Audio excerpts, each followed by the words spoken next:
Hey everybody, tonight we're debating Flat Earth versus Globe Earth, and we are starting right now with our Globe Earth side and their opening statement. Thanks so much, TJump and Sybil, for being with us. The floor is all yours. All right. I'm Sybil Sanity. I am definitely not a globe Earth expert. So I have no background in physics, astronomy, or natural science, or anything other than the college basics. There are, however, some things that don't really make sense to me, for me, in a flat Earth worldview, and some things that I've seen myself. Why you can see farther when you're higher up, why you can take flights that circumnavigate the globe. What about Foucault's pendulum or constellations that spin in different directions in different hemispheres? Any number of things. So basically, I've come here kind of as an open book, and I will hope that my flat Earth interlocutors would like to convince me, teach me about your side, make me see what it is that I'm missing over here and how your worldview explains things better. Go ahead, Tom. Sure. So yeah, we've been to space. We can literally see the planet and see it is round and globe shaped. And we can verify this in many different ways. We can reflect light and sound and radio waves off of the moon to know how far away it is. We can shoot rockets and spaceships into space. We can see them. We can see the International Space Station with a powerful enough telescope. You can see it there.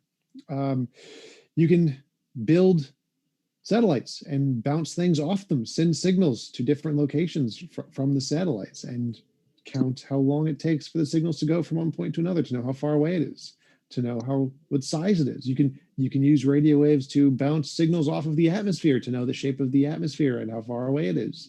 We can measure all of the different aspects of the shape of the Earth. So it's completely ridiculous to think the world is flat. It can't be unless we're all in the Matrix and it's just all an illusion. It's not possible for the flat Earth to account for all of the data without some mass delusion hypothesis. All of the evidence, including the fact that we can literally see it, shows the world is in fact a globe, and we've known this for about 1,000 years or so. I'll conclude there. Thank you very much. From our Globe Earth side, we're going to kick it over to the Flat Earth side. But first, want to let you know, folks, if it's your first time here, consider hitting that subscribe button for more juicy debates coming up in the future. For example, next week, a 2-on-2 debate on whether or not Bigfoot exists. You don't want to miss it, so do hit that subscribe button and that notification bell as well. Thanks so much, FlatterDay Saint and Jackie, for being with us. The floor is all yours. Thank you. And I'm standing on the floor I'm standing on actually looks curved. So for a second, I thought it was on a globe, but okay. So to kick it off, the noun for level, a horizontal plane or line with respect to the distance above or below a given point. The adjective, having a flat or even surface without slopes or bumps. The verb, give a flat and even surface to. And I just wanted to give shouts out to McToon, who in 2021, I quote, he says level means curve. So shouts out to McToon, level means curved. All right, so to kick it off, I heard, well, there we go. So I heard, let me just bump on a couple things TJump said. So TJump said, we've been to space. So I don't know if he's talking to me personally, I've never been to space. Have you been to space, TJump? Don't answer that right now. You can jump about that later. He also said we've reflected light off of the moon. I've never reflected light off the moon. TJump, rhetorical question. Have you reflected light off the moon? I don't think you have. If you have, I'll hear about it later. Have you personally seen the ISS, TJump? Have you built satellites, TJump? Or are you just repeating what you've heard? Now, somebody in my comment section earlier, they said, they were answering a question. I said, why are we even having this debate? It's ridiculous. So many things to prove the Earth is flat. And somebody goes, they were trying to clown and they go, because the Earth looks flat. And then they put like a funny face. So even Globers admit that the Earth looks flat. And it does. When I could take a ruler, hold the ruler up, and look in every single direction as far as I can see from east to west along the ocean, and it's flat. Horizon means horizontal. TJump said that they send satellites up into space. Why do they send satellites up into space? Peep my channel. I went to Fake X down in Hawthorne, and I exposed some of their fake satellite globes that were just out next to dumpsters. Employees were walking around with beer in their hands. None of them could answer the question of how you can have the vacuum of space next to a pressure system on Earth without a solid container or physical barrier. 99% of our internet connection comes from undersea cable. So are we as taxpayers spending around $51 million a day for them to send up satellites for that, just that 1% of internet? It's funny because that 1% of internet's kind of clipped off by the Google Loon project. Research Google Loon, that's LOON. Jackie, the floor is yours. Thank you. So I basically back everything up he said. He kind of stole my words, actually. I was going to say, you know, TJump, you kept saying, we've done this, we've done that, but I really don't think that you have. I know I haven't. So, and yeah, and also, our eyes, they say we can see infinitely into space, but we can't see that far when we're on land. Even if we're on a high mountain, we still can't see. I know there's refraction and all this, you know, particles in the air and whatnot, but still our eyes can't even really see infinitely. That's another thing. But it's kind of amazing that they say we can see infinitely, but then we can't see because the curvature of the Earth. It's like perfect. So which one is it? We can't see because of the curvature. We can't see really that far. But I know that the aperture in our eyes is small. We can't see infinitely. So, but I don't know what that has to do with flat Earth, but I'm just saying that I'm kind of putting that into where like NASA's lying about how just, yeah. I'm done for now. Thank you very much. And we will jump into open conversation. Folks, want to let you know that our guests are linked in the description. We really do appreciate our guests. And so you can hear or read more from all of our guests by clicking on those links in the description. And that includes if you are listening via podcast, as we are very excited, folks, that Modern Day Debate is available on podcast. And if you haven't checked it out yet, please do check it out. And if you're listening to this debate via podcast, you can find our guest links in the description there as well. So with that, we're going to kick it over to open discussion. The floor is all yours. So you guys don't believe in space, right? I mean, I believe in space, like when your girlfriend's mad at you and you need to give her some space. But as far outer space, what NASA says, no, I believe that there's a firmament over us and all the stars are set in their fixed locations. And the moon is inside the firmament, I'm guessing? I believe so, since I've actually videotaped the moon with a P1000 and I've seen lunar waves multiple times. So it's not very far away then. It's not like NASA says it's 240,000 miles away. You're saying it's not that far away? Yeah, so let's just touch on that for a second. So NASA says it's, you know, The Shining, 237,000 miles away, room 237. So NASA says it's between 237 and you said 240,000 miles away? Yeah, it's about 238.5, but interesting. Is that all the time or does it change? Yeah, it changes because it's revolving around the Earth. So it's okay. So what would be it would be from what to what then, TJump?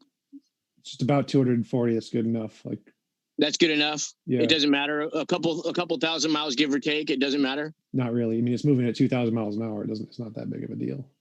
Like so if you're standing on 2,000 miles per hour, but the ISS is supposedly moving at 17,900 miles per hour, which is 25 times faster than a speeding bullet. Is that correct? Yeah, compared to the Earth. So we're measuring its speed revolving around the Earth. This moon's not revolving as fast because it's much bigger, so it's not affected by the gravity in the same way. Smaller objects can go faster and closer to the center of mass. Yes, they're faster. So smaller objects go faster, but the sun, which they say, I don't know how much times bigger than the Earth, is moving 60,000 times faster than the Earth? Relative to the galaxy. Well, no, relative to reality, bro. So relativity is this thing where speed is measured by your frame of reference. So, but I'd still like an answer to my question about the moon. So how far away do you think the moon is? Well, that I was asking you how far away do I think it is? Yeah, like from your world. That would just be my opinion, and I couldn't prove that. So that's fine. I'll keep my opinion. I'll keep my opinion to the side. But since you guys are making the claim that the Earth is a cartoon spinning ball brought to you by Jesuit priests, what you guys actually have the burden of proof.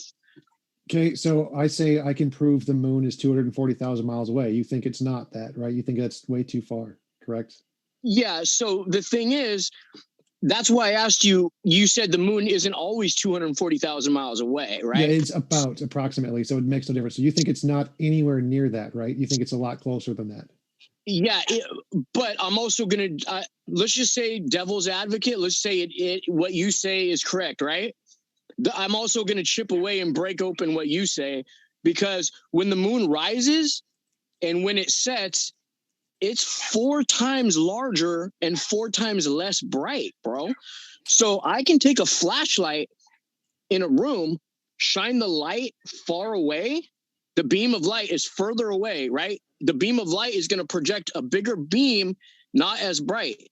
The closer I get the beam to me, the brighter and smaller it's going to become. That's what we see every day with the sun and the moon. Yeah, a mirror is brighter if you point it directly adjacent to the light source. Like if you have a flashlight, if you point the mirror directly at the flashlight and you, it's brighter than if you tilt it a little bit. Wow, surprising. Surprising. So you're admitting that there's a mirror above us, like a dome, right? The moon is the mirror. The light is reflecting off of the surface of the moon. Oh, really? Yes. So moonlight's actually colder than sunlight. Moonlight, I don't know if you ever for $36 you can go down to Home Depot, buy a thermal laser thermometer, take the temperature of the same surface in the moonlight as you do in the shade of the moonlight, and it's about 2 degrees warmer in the shade of the moonlight. I mean, have you ever done that experiment? I have no idea what you're talking about, but you still haven't answered my question. So you think the moon is not 240,000 miles away? You think it's about how far? I don't care the exact numbers. I'm just asking your opinion here. It doesn't matter what the exact numbers are. I think it does. It matters a lot what the exact numbers are, but I'm telling you it's not. How far away do you think the moon is? Is it anywhere near what the scientists say, or is it nowhere near what the scientists say? It's nowhere near what the scientists say. That's all I needed. So, okay. Do you know what radar is? Yeah. Can we measure radar here on Earth? Can you, like, each one of us, we can build a radar kit and measure distances, sizes, shape, speed by using radar, right? Yeah, that's correct. Super. It's not super expensive to build radar. They did it in 1950s. Yeah, they did it in '69 with the moon landing, right? I'm not what I'm talking about here. So can we bounce radar off of the moon? Can we bounce radio waves off of the moon? You're asking if we mean you yes, could? Me personally, no. I know I couldn't do it because I live in reality. So we can actually. We actually can build home kits of radar that are powerful enough to bounce radio signals off the moon. And so, what? Nothing. Okay, so we can literally build these. They're not expensive. They cost less than like 10 grand. 4 grand is, you can build a good one for 4 grand. Totally possible for any human being in a first world country to build radar that can bounce signals off of the moon. Did you say in a first world country? Yeah, people with money and technology. Like in third world, it'd be harder because you don't have the technology. So if we can all do this. Any one of us, you, me, your girlfriend, James, maybe not James, but any normal human being can do this. We can build a radio signal that can be bounced off the moon, and we can literally measure and count how long it takes for the signal to go to the moon and come back. Do you know how fast radio waves move? So let me just ask you something. Have you ever personally done that, TJump? Yes. You have. Yep, it's really cool. This is a high school college Can I ask you another question? Sure. How do you know that your signal is not bouncing off the firmament? How do you know it's bouncing off the moon? I mean, you said that so if the Earth is spinning at 1,000 miles per hour, right, while circling the sun at an ungodly, unfathomable amount of miles, and then you said the moon is moving at what, 2,000 miles per hour? Yeah, in reference to the firmament. So we know it's not bouncing off the firmament because it doesn't come back in any direction we point it. It only comes back when we point it at the moon for some reason. Really? Yeah. Okay, so the way radar works, correct me if I'm wrong, you can't have radar. You can't be going at a certain speed while something is going at a completely different speed and think you're going to get the radar to bounce off. You need to have two objects that aren't really moving. Do you know what a submarine is? Do you know what I a do. plane is? Yeah. You know In they fact, put the radar- definition of planes means a level surface. I'm No, just no, saying, though. Airplane. So you Yeah, know what an airplane airplane, is? plane, level surface. Airplane with wings that flies, has engines on it. Airplane. Yeah, like something that doesn't dip its nose every couple minutes to make up for the imaginary curvature. Yeah, sure, I know what that is. Okay, so do they put radar on airplanes? I don't know who they are. You mean like the Illuminati? I mean, people who build airplanes. Do they put I don't radar know, on bro. airplanes? I mean, they say that they put jet fuel in the wings, and that's a hoax too. They say that the jet fuel took down 3 buildings with 2 What planes. does this have bro. to do with what I said? So try to stay on I'm just topic. saying I don't believe anything they say. So do they have radar on an airplane? I have no idea, bro. Could you proof that they do? install radar on a toy model airplane? Could we do this? Probably. Probably not. He's not tech savvy. Okay, so it's pretty easy to build a radar kit. They're very cheap, and anybody can do this. And it's very easy to install this on an object like a toy model plane. And it's Okay, very I easy understand what you're saying. So you're saying that the radar on an airplane is they're sending it back to the airport, right? No, I'm saying that they can, while they're in the air, they can use the radar to detect other planes. Okay. So one moving object can use radar to detect another moving object just fine. That's how submarines work. Submarines do it. Planes do it. Cars do it. Okay. And how far can that radar go? I'm just curious. Depends on how powerful you send the signal. So the more powerful the signal, the farther it goes. And for a more powerful signal, you would need what? More battery? batteries? More electricity? Yes. Okay. So how much battery power do you know, since we're on the subject, how much battery power or electricity would you need to send a signal 250,000 miles away, bro? Few car batteries. A few car batteries. Yeah. Radio waves aren't like super powerful. Really? So radio waves don't spiral out, right? They just go in a straight line forever and they stay strong the whole way. Spiral out. So yeah, everything spirals, bro. As it spirals, they diffuse. They don't spiral. They diffuse, yes, over time. But radio waves are electromagnetic waves, so it's like light. So it just like how the light off of the moon comes to us, we're essentially just doing the same thing in reverse, sending a radio signal back. It's not super diffused. Okay, so you're saying with a few car batteries, you could do that? Yes, literally. You really think that? Yes, there's literally manuals and videos of you can watch people doing this on YouTube, and you can replicate it yourself. You can go buy the equipment and do it yourself. Any human being can do this. People do this in college all the time. It's very, very simple. So we can build a radio tower, like essentially it's a dish, and send radio signals, and we can measure them here on Earth. So we can like measure that building is this far away, that plane is this far away, it's moving at this velocity. We can measure speed and size and distance, all with radio waves, and we can use the exact same thing and point it at the moon. And for some very strange reason, it takes 2.5 seconds for the signal we send to the moon to come back to us. Now, radio waves, I'm not sure if you know this, since they are like light, it's an electromagnetic wave, it travels at the speed of light. And we can measure that here on Earth. We can measure the speed these things travel. So if it's 2.5 seconds for it to hit the moon and come back, that's about 500,000 miles. Just if you want to do the math, it's 186,000 miles a second for 2.5 seconds, about 500,000 miles. And then divide it by 2, because it's going there and back, you get 240,000 miles. Why do you think that is? I mean, you're just saying numbers that are these things can't even be proven by any physicist. They throw numbers around and people are just like mystified. And the stuff you say sounds really, really smart to stupid people, bro. But simple logic, it's all laughable and it's all cartoon trickery, bro. Brought to you by Luciferian priests who kidnap little kids. Which numbers can't I prove? All the numbers you were just saying, bro. It's laughable, bro. I mean, even the news, if you watch a news feed from the other side of the world, there's like a 5 to 7 second delay, bro. Even now in 2021. But back in 1969, when Dick Nixon talked to Neil Armstrong from a landline rotary phone, there was like a 3-second delay, bro. So I mean, can I ask you something? Do you believe that Elon Musk sent a Tesla I have Roadster no to idea. space? I don't follow Elon Musk. So we Okay. can measure, like you personally can measure the speed of light. What you do is you stand on a mountain or just any, like, over a long distance.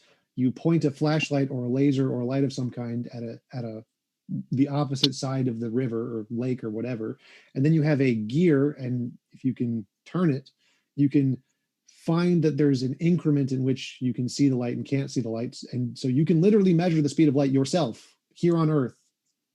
We could do this hundreds of years ago. So I don't, like, why is this something impossible that you can't show? Why can't you measure the speed of light? Oh, bro, you really believe? I'm not sure if you're paid, shill, or if you really believe what you're saying, and the scales just haven't fallen off your eyes yet, bro. So I'm waiting for the explanation of why we cannot measure the speed of light. Saying I'm a shill is not an explanation of why we cannot measure the speed of light. That's ridiculous, bro. Measuring the speed of light. Come on.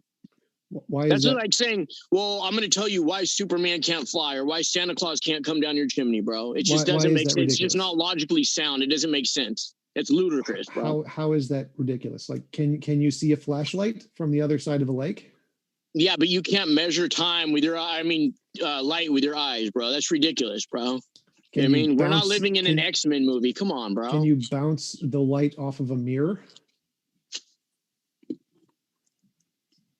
Yes, right. So you point a light in a direction and it goes in the direction and it bounces off a mirror. Yeah, right? You can't see that, bro. You can't measure it's just ridiculous, bro, to think you can measure the speed of light. It's really not. It's pseudoscience, bro. You may want to just Google how many people have done this. It's pretty simple. Like it's not a hard thing to understand. Like this is not hard. But suppose we could. Suppose there was some magical way we could measure the speed of light and it came out to 300,000 meters per second. And then we pointed it at an object. Like, well, do you think radar is accurate? Do you think that radar accurately measures distances between stuff? Yeah, but only up to a certain point, bro. Why? Why is there a distance limit? Because just like with any type of radio signal you're sending out, it spirals out. So it starts out strong. Imagine you're tossing a pebble into a pool of water, which by the way is flat. Last time I checked, so when the pebble hits in the water, the first ripple is really thick, and as it ripples out, the ripple gets thinner and thinner until you don't see it. It's the same way with signals. It's the same way with anything, bro. That's the way things work, bro. Perfectly reasonable. So if we started a ripple on one side of a lake and it fizzled out, would we be able to see it reflect back to us? It depends on how big the lake was, bro. So if we punch the water and the ripples start to flow and then they diffuse out and we don't see them anymore, could we ever measure them when they hit the other side and come back, or are they so small that we wouldn't be able to see them at that point? I don't know. That's a really good question. I doubt you know the answer to that either, though. Well, if they've diffused out and we can't see them, then we can't see them. So we wouldn't be able to see the even smaller ones that would continue to get smaller if they went farther back and then continue to get smaller as they bounced towards us again. So if we can't see them at 10 feet, we definitely can't see them at 20 feet, right? Yeah. Also, imagine your signal goes through something, I don't know, let me just make up some crazy thing like the Van Allen belts, right? Where they say so if you're sending a signal to the moon, that means you've gone through your whatever radio waves you said because you said you've done the experiment, you've sent things up to the moon and it's bounced back. So what happened when it went through the Van Allen belt? Did it just lose its signal for a little while, but then it regained its signal and just kept going as strong and as fast as when you first sent it?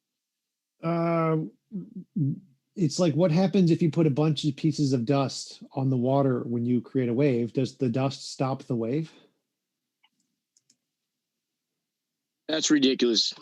Well, so again, I mean, the whole Van Allen belt thing is ridiculous, bro. So The Van So Allen what belts, about that they is say ridiculous? that they lose, and even NASA with all their high-fangled technology, they lose signal when they go through the Van Allen belts, but yet then they regain full signal strength, right? So does your thing lose its signal for a little while, and then it just pops back up and regains its signal strength again?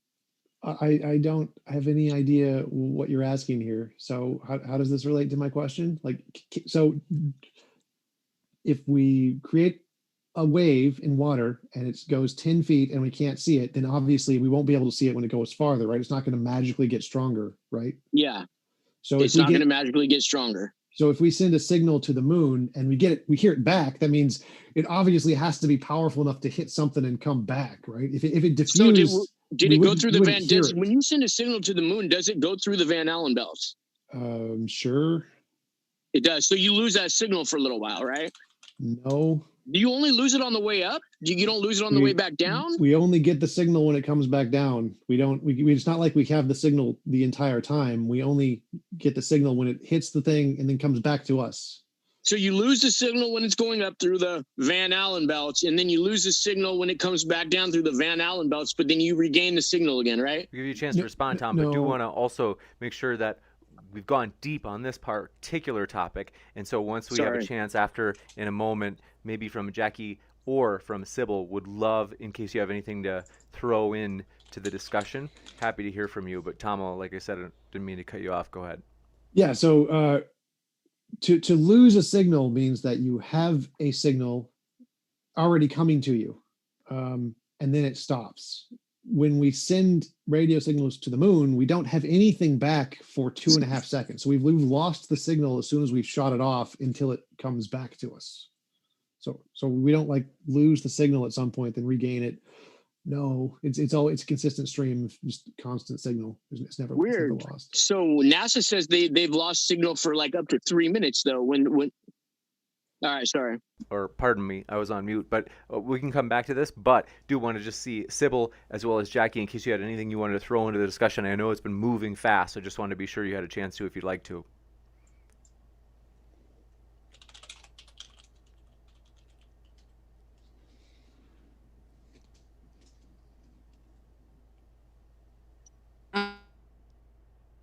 I'm good for right now. You got it. Sybil may be in the other room, but I know that she's on double duty right now. But we'll go back to Tom and FlatterDay, and just know that the door is open for you, Jackie and Sybil, at any moment if you want to jump in. Mm-hmm. So the Van Allen belt can only block certain radio frequencies. It can block certain kinds of signals. We don't use high and ultra wave signals in that way. So like when a spaceship loses a signal when it goes to the Van Allen belt, that's completely different from a radio signal being sent from Earth and bounced off the moon. There's not a parallel there, unless you can explain how exactly you think that would be relevant. I don't get it. How will it be more than relevant? I mean, so if NASA's losing a signal going through the Van Allen belts for different signals.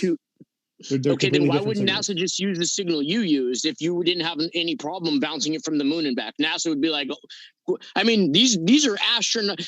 We pay $51 million a year for these astronauts. We don't want these astronauts, especially Don Pettit, man. I love that dude. I love Don Pettit. We don't want anything to happen to Don Pettit, you know, or any of our beloved astronauts from SpaceX or NASA.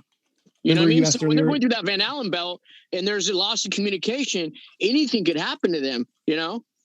Remember you asked earlier, to create more powerful radio signals requires more energy, more car batteries, heavier weight to send to space. So yes. You don't need a super powerful one to go to space for just anything. So again, separate things here. So you would need to explain why that would be relevant. Like just saying, there's a Van Allen belt. Astronauts' lives are at stake here, bro. That doesn't matter. So the Van Allen belt, does it block all radio signals? Do you think the Van Allen belt blocks all radio signals? I don't even believe in the Van Allen belt, bro, but I'm playing devil's advocate right here. Does it block light? I'm going to just prove your guys' own Jesuit Luciferian religion by your own lies. Does the Van Allen belt block light? I don't know, bro. I don't even believe in the Van Allen belt, but I'm just, you know what I mean? I'm just going off of what Nasha has said. So what they put in the movies and in the news. So assume the flat earthers the globers are right for a second. If there's a Van Allen belt, but we can see all the stars. They're all in the exact same places, and they're outside of the Van Allen belt. Yeah, and they Why haven't doesn't moved the for Van thousands Allen of belt years. block the sight from the stars? Why can we still see those? Because the stars are set in the firmament, bro. They're set in their fixed position. Just read the first chapter of Genesis. It'll explain everything to you. It's pretty simple, actually. Occam's razor, the simplest solution is usually the right one. So if you believe in black holes and all this other mumbo jumbo stuff that nobody can explain, then that's fine. But if I can reach one audience member out there, hopefully the scales fall off their eyes and they see through the Luciferian deception from the Shah, then my job's completed. So you can't actually explain why there's a problem there. So if the Van Allen belt exists, we can see stars perfectly fine. They're not like diffused or missing. We don't lose a signal of the stars. We can see them pretty clearly. So obviously the Van Allen belt doesn't stop light from the stars. So why would it matter in other cases? Obviously it doesn't block everything. So we can send some things and it doesn't block them. Where's the problem here? So by your own admission, you just debunked them. You just said they don't block the light from the stars, but Right. you're also saying light is a radiant. Light is like a signal, right? So Sure. that just disproves you just disproved the Van Allen belt. So thank you, TJump. Who is claiming the Van Allen belt could block lights and all signals? Who says this? Like No, where is that you in the said theory? you said these signals are just light, right? But yet the Van Allen belt does not block the light of the stars. So does the Van Allen belt block Nashah's signal when they're re-entering the atmosphere, or when Fake X sends up a dragon, heavy Falcon, Collider, whatever you want to call it, up into outer space? They lose a signal for a little while when they go through the Van Allen belts, bro. So you But realize you, even there are, with your own admission, said you can see the No. stars and the light through them. so you realize there are these things called frequencies, and there's different frequencies for light. Like some things you can see, like you can see the standard colors, but you can't see infrared. You can't see ultraviolet. Those are different wavelengths, right? You understand what those are? Yeah, and I understand also earlier in your speech you said that these signals are just light. But now you're backpedaling. But I mean, that's what Globers do. No, those are all light. So standard light is light, infrared is light, ultraviolet is light. Though they're all light. They're all electromagnetic radiation. They're all And light. level means curved, right? What? Level means curved.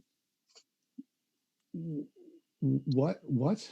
You said they're all light, and I'm saying and level means curved. They're all light. They're all light. Standard light is light. Ultraviolet is light. Infrared is light. You can't see infrared or ultraviolet, can you? You're asked, I don't know, can you? Not with my bare eyes, I cannot. Okay. But we can see it if we look at it through an ultraviolet lens. Okay. We can, if we look at it through an infrared lens. So there's something different. Those lenses can see certain wavelengths. Our eyes cannot see certain wavelengths. So those lenses catch things that our eyes don't catch. Right? And you're comparing the lenses to the Van Allen belts. Yes. So there's the Van Allen belt can catch certain frequencies, but not all frequencies. That's why so we it can pick see and stars. choose. Van Allen belts is like gravity. It picks and chooses what it wants to hold down or what it wants to catch, right? No, it's more like a fence. A fence has holes, and the holes have a specific size. Well, your story kind of has holes in it. You're backpedaling, Like but it's all right, bro. Where is the backpedaling? I must have missed it.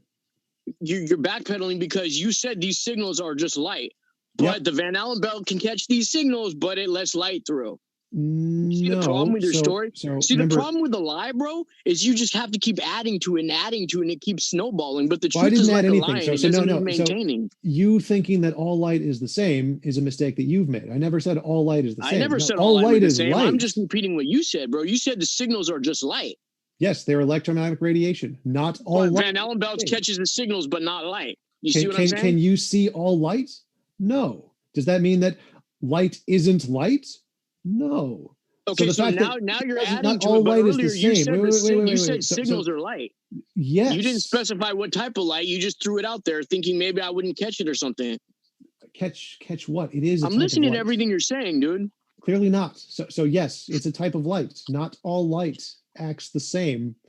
There's different wavelengths. They interact differently, which is why you can't see ultraviolet light. So referencing the Van Allen belt is defeated. No, that does not have anything to do with what I said. Yes, we can bounce radio waves off of the moon. It takes 2.5 seconds. How far away is the moon? So you say, okay, so back to the moon thing, bro. The moon's 240,000 miles away, right? Yes. When it rises and when it sets, it's sometimes 4 times bigger. How do you Your explain eyes that? don't change the size. The radio waves measure the exact Wait, same time. So, So it's, what we're seeing is a mirage then, right? yes, your eyes aren't perfect. Congratulations. Wow. So we're too small to see the curvature of the earth. We can't understand, our eyes are playing tricks on us. Don't trust our senses. They've been telling us that since we started elementary school. Don't trust our God-given senses, right? That's why people are so messed up. Their God-given senses are telling them one thing, and this indoctrination camp's telling them another thing, bro. People are torn. What does this have to do with anything I said? So yes, our senses It are has very everything bad. to do They're with not everything reliable. you said, bro, and a lot more. Think about it. Yeah, I still have no idea why that has anything to do with what I said. So yes, our senses don't work. They're very bad. We have illusions and delusions and fallacies and biases that have proven to be Nah. existing. You know I what trust doesn't? my senses 100% over anything the Shah or any Luciferian agency has ever said or anything you say, bro. God gave me these senses for a reason, bro. Can I Have you- pipe in here? Go Absolutely. for it. Have fun. I'd love to hear from you. I just had a quick question because there's a couple of things you were just talking about senses, and that made me wonder. So, do telescopes work?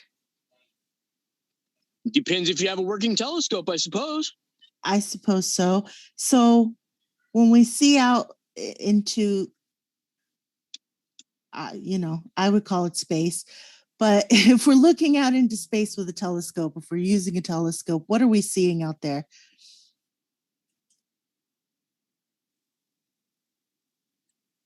Well, I mean, that's just like saying, where are we going to go if we win the Super Bowl? So you mean, what do you see or what do I see? If you have a telescope, what do you see? Depends on where I'm pointing the telescope, I suppose. And it depends on if it was night or day. At Depends night, on atmospheric usually. refraction. It depends. There's so many different factors. Obviously, but in general, I mean, if you've got a high-powered enough telescope, you can see pretty far. A decent enough telescope, you can actually see Saturn. Why is everything else out there that we see spherical? So if I were to take this, right? Because this is kind of what you're looking at when you see certain things in space, right? Or this. Is that spherical? Is this spherical? I mean, a lot of people say, is the earth round or flat? Let's not muddy the waters. The earth is very much round and very much flat. The earth is not a sphere. What you're looking at out in outer space, you're looking at orbs. You can see the same thing if you look at a swimming pool at night that has lights on the bottom of the pool. The way they move, you're looking at water waves. They say the stars are blinking and all this stuff. All it is the refraction of water. You're looking at lights that are fixed in the firmament. The North Star Polaris has never moved. That's how sailors have navigated for thousands of years. If they say we're spinning and zipping through outer space from a big bang, we would see a different star constellation in a different pattern every single night. Imagine if you were on a roller coaster. Imagine if you put a GoPro, glued it to a basketball. The roller coaster is going. You're spinning the basketball on your finger with the GoPro going. You're not going to see the same hot dog vendor with the same people waiting in line. You're going to see something completely different the whole ride. It's the same with outer space, but they say, oh, it's on such a big scale. We can't understand it. Our little puny human brains can't see it. The curve of the earth is too big to see. It's ridiculous. They say that you can see ships going over the horizon. Bill Nye. They say from the Red Bull jump, the earth is too big to see the curve. Neil deGrasse Tyson. Think about it. Maybe we've been lied to. I'm just saying, though. Do you think the moon is a flat disk? Yeah, I think everything you look at in outer space, which I call the firmament, is I don't even know if it's an actual disk or if it's just light. Like when you look, if I were to point a flashlight right at you like this, right? Would you call that a disk? Would you call that a sphere? Or I would just call it an orb of light. I saw on one dude's YouTube channel, he took a bottle of water, right? Just a bottle of water without about that much water, and he pointed a flashlight down into it, and the pattern it made of light on the sidewalk looked just like a star. And when I look at a swimming pool, the light from a swimming pool at night, it looks just like a star. If you've ever zoomed in on a star, it looks like just a bunch of energy like this, trying to jump out of itself. You know, there's nothing. Even with the best telescopes, you know, even with the Vatican's Lucifer telescope, they're just looking at orbs of light, bro. You know, whenever you watch a NASA program or anything, they say it's computer graphic imaging. What are these orbs of light caused by? What causes these orbs of light? What are the little dots you see in the sky? I take you back to the book of Genesis, chapter 1, and it explains it. All the orbs of light in the sky, the stars, the planets, the moon, and the sun, are for times, dates, and seasons for us. They're a map in the sky that God made for us. But what are they? It's a giant astrolabe, bro, and it doesn't change. What are they made of? Bro, you're just asking. You're trying to. You tell me. What are they made of? They're made of hydrogen, oxygen, nitrogen, helium, all of the different elements and you know we're made of. That how you've tested that? You've gone there. You know that? Yep, we can. You've just heard that from other people. No, we can measure the light reflecting off of them, and the light that reflects off them reflects in a very specific way. Do you have proof of doing that? Yes. You have proof of doing that? Scientific papers. Yes, we do. No, I'm saying you. Do you have proof of that? Yes, they're called scientific papers. I don't have to do it myself. It's still proof. Doesn't matter if I did it or you did it or the scientists did it. But wouldn't it be better to? Wouldn't it be better to actually know than to just believe? Because that would just be a belief if you're just hearing it from somebody else and you don't actually do the experiment yourself. Wouldn't you want to know? I mean, because I can say the Earth is flat, the Earth is round, whatever, all day long, but we really don't know. We really don't know. Yeah, I can go and do the experiments myself. None of us really know. I can do the experiments myself too. I can go to the scientific places and repeat the experiments. Then why haven't you? Because I don't need to. Like, there's sufficient evidence that I can do. I can do the why radio wouldn't you waves. want to? No. Why would I do that? Like, I can verify the Earth is round in lots of ways that I can just do from my basement. I already told you. Why even bring it up? What? Because you asked. And why even bring it up? You asked. But you haven't done it yourself, so I mean, it's kind of like. I don't. Things can be proven even if I don't do them myself. I mean, to be fair, there's lots of things we use all the time that we haven't actually designed, experimented on, or created ourselves. Sybil, can I ask you a question? Go for it. So during your intro, you said why you can see further when you're further up, which actually proves flat Earth. So if we were on a sphere, the further up you went, the more you'd have to adjust and look down. But horizon always rises to eye level no matter how far up you go. Look at the Felix Baumgartner Red Bull jump. And the thing with a fisheye lens is when the horizon is above the middle of the screen, it's convex, and when it's below the middle of the screen, it concaves. But when the horizon gets to the middle of the screen, it adjusts and it corrects itself. And so you could see the horizon's level. If you know anything about fisheye lenses, I don't know if you do or not, but by your own admission, you said why you can see further when you're further up, which kind of just proves our point. I'm just saying, though. The way that I understand this, and by my own admission, I'm not an expert, but the way that I understand this is if everything were flat and light diminishes at a certain point, I should still be able to only see a certain distance, no matter what my elevation is. But the fact that I can see further when I'm higher up is because of curvature.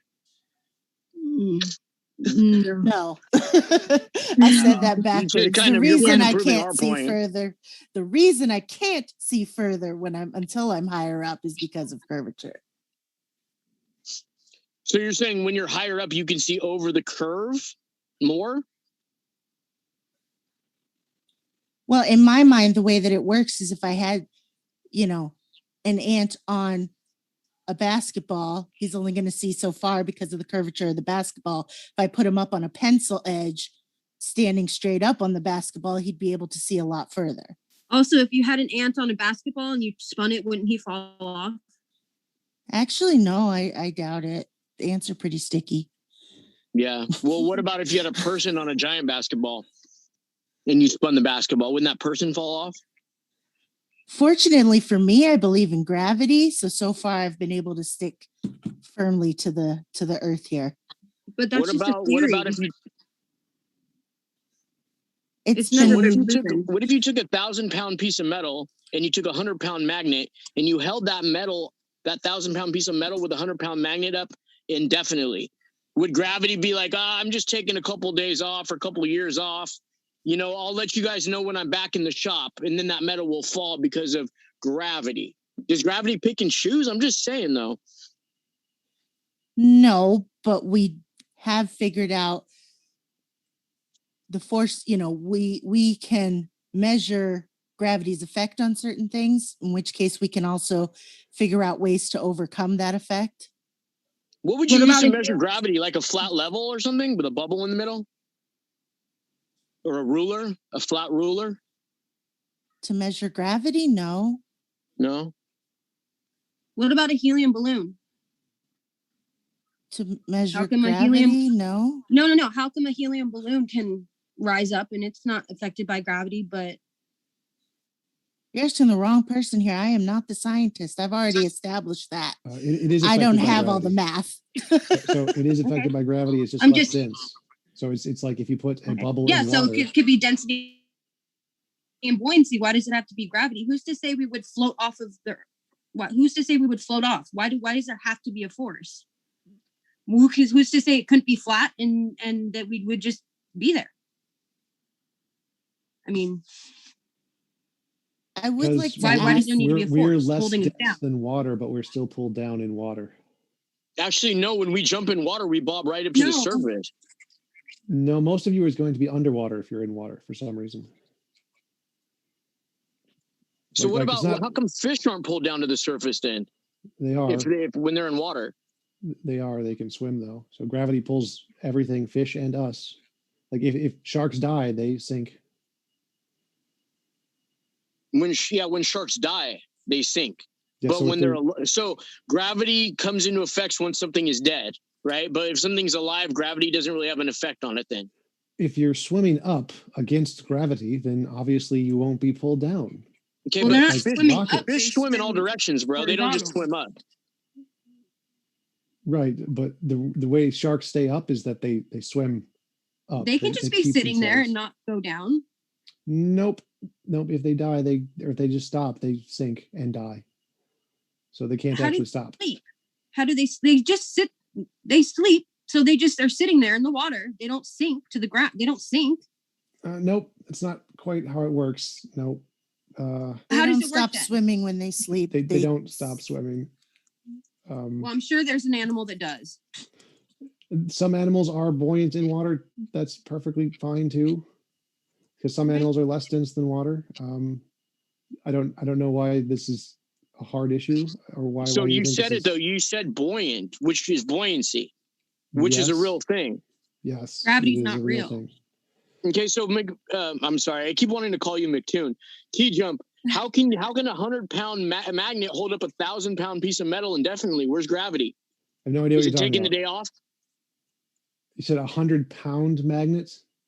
So you could have a magnet so- that weighs 100 pounds and it can hold up a 1,000-pound piece of metal forever. Where's gravity? Electromagnetism.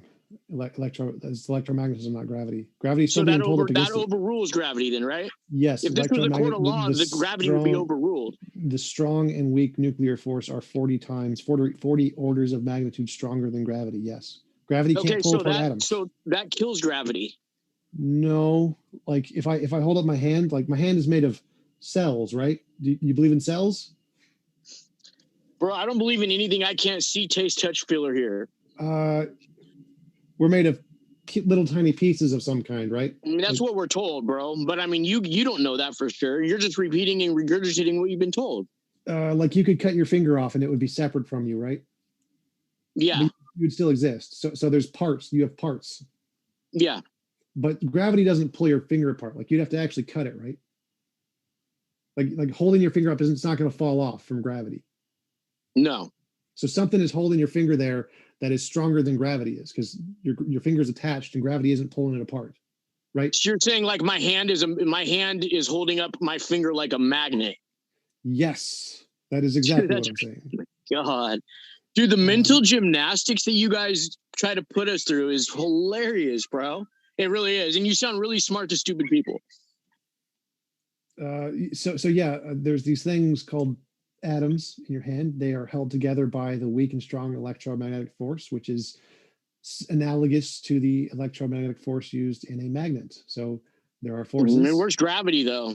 Still there. It's just not as strong. So a magnet, a 100-pound magnet holding up a 1,000-pound object, is held together in the same way your finger is held together. Gravity isn't strong enough to pull your finger apart, just like it's not strong enough to pull the 1,000-pound weight away from the magnet, because there's another force there. But it's strong enough to hold everything on the globe. No, we've sent stuff to space, so it's not. And there are. You haven't sent anything to space, bro. But what? I mean, you said we. But it's holding all the water. It's holding. I mean, Yes. water's heavy. It's holding all the water. It's holding all that stuff. So, yep. But then birds can fly, and I mean, how does it? Because electromagnetism is stronger than gravity. So if you flap your wings, the electromagnetic connection is stronger than the gravity connection, and so it can interact with the other stuff in the atmosphere to move. So why, as a kid, are we taught about this almighty gravity? Why aren't we taught about a force more powerful called magnetism? Well, typically in high school, you're taught about all four fundamental forces. I don't know which high school you went to. Speaking of school, The Did you know that, Luciferian indoctrination did you center, know you that, mean? Did you know that Rockefeller said he didn't want thinkers, he wanted workers, and that's what our school system was set up to be. I want a pony, so why do I care what he thinks? Because that's what all of our school systems were made of. All of our education, we're not meant to. We're meant to be workers. School was made long what before all of our any of the education is Rockefellers. based off. School has existed for tens of thousands of years. I know that, but that doesn't. What does that have to do with school today? Because it's not founded by the Rockefellers. Like I didn't the Rockefellers. I didn't say it was founded by them, but I'm just saying that that's they. Never mind. I gotta go.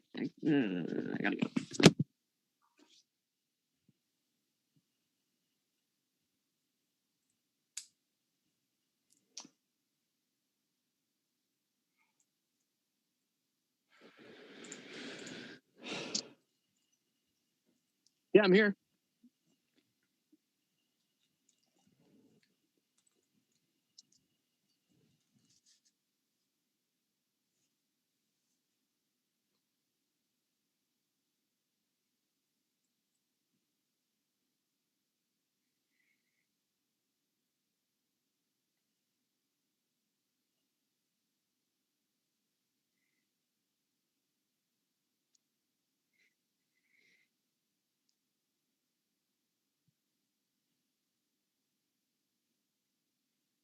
Did you change hats? I noticed. Crap, I was on mute. But I had just mentioned, folks, while we were on mute, our guests are linked in the description, and that includes, if you were listening via Modern Day Debate, you can also find our guest links in the podcast episode for this debate. And it does appear, Tom, you were right, that FlatterDay Saint appears to have changed his hat. So I can get back to you guys.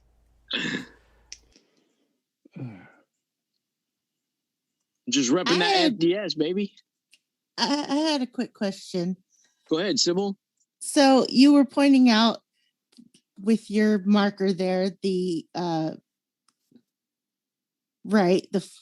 circular edge that we would see if we were looking into space that would look, like a sphere to us, or we would assume that it was a sphere.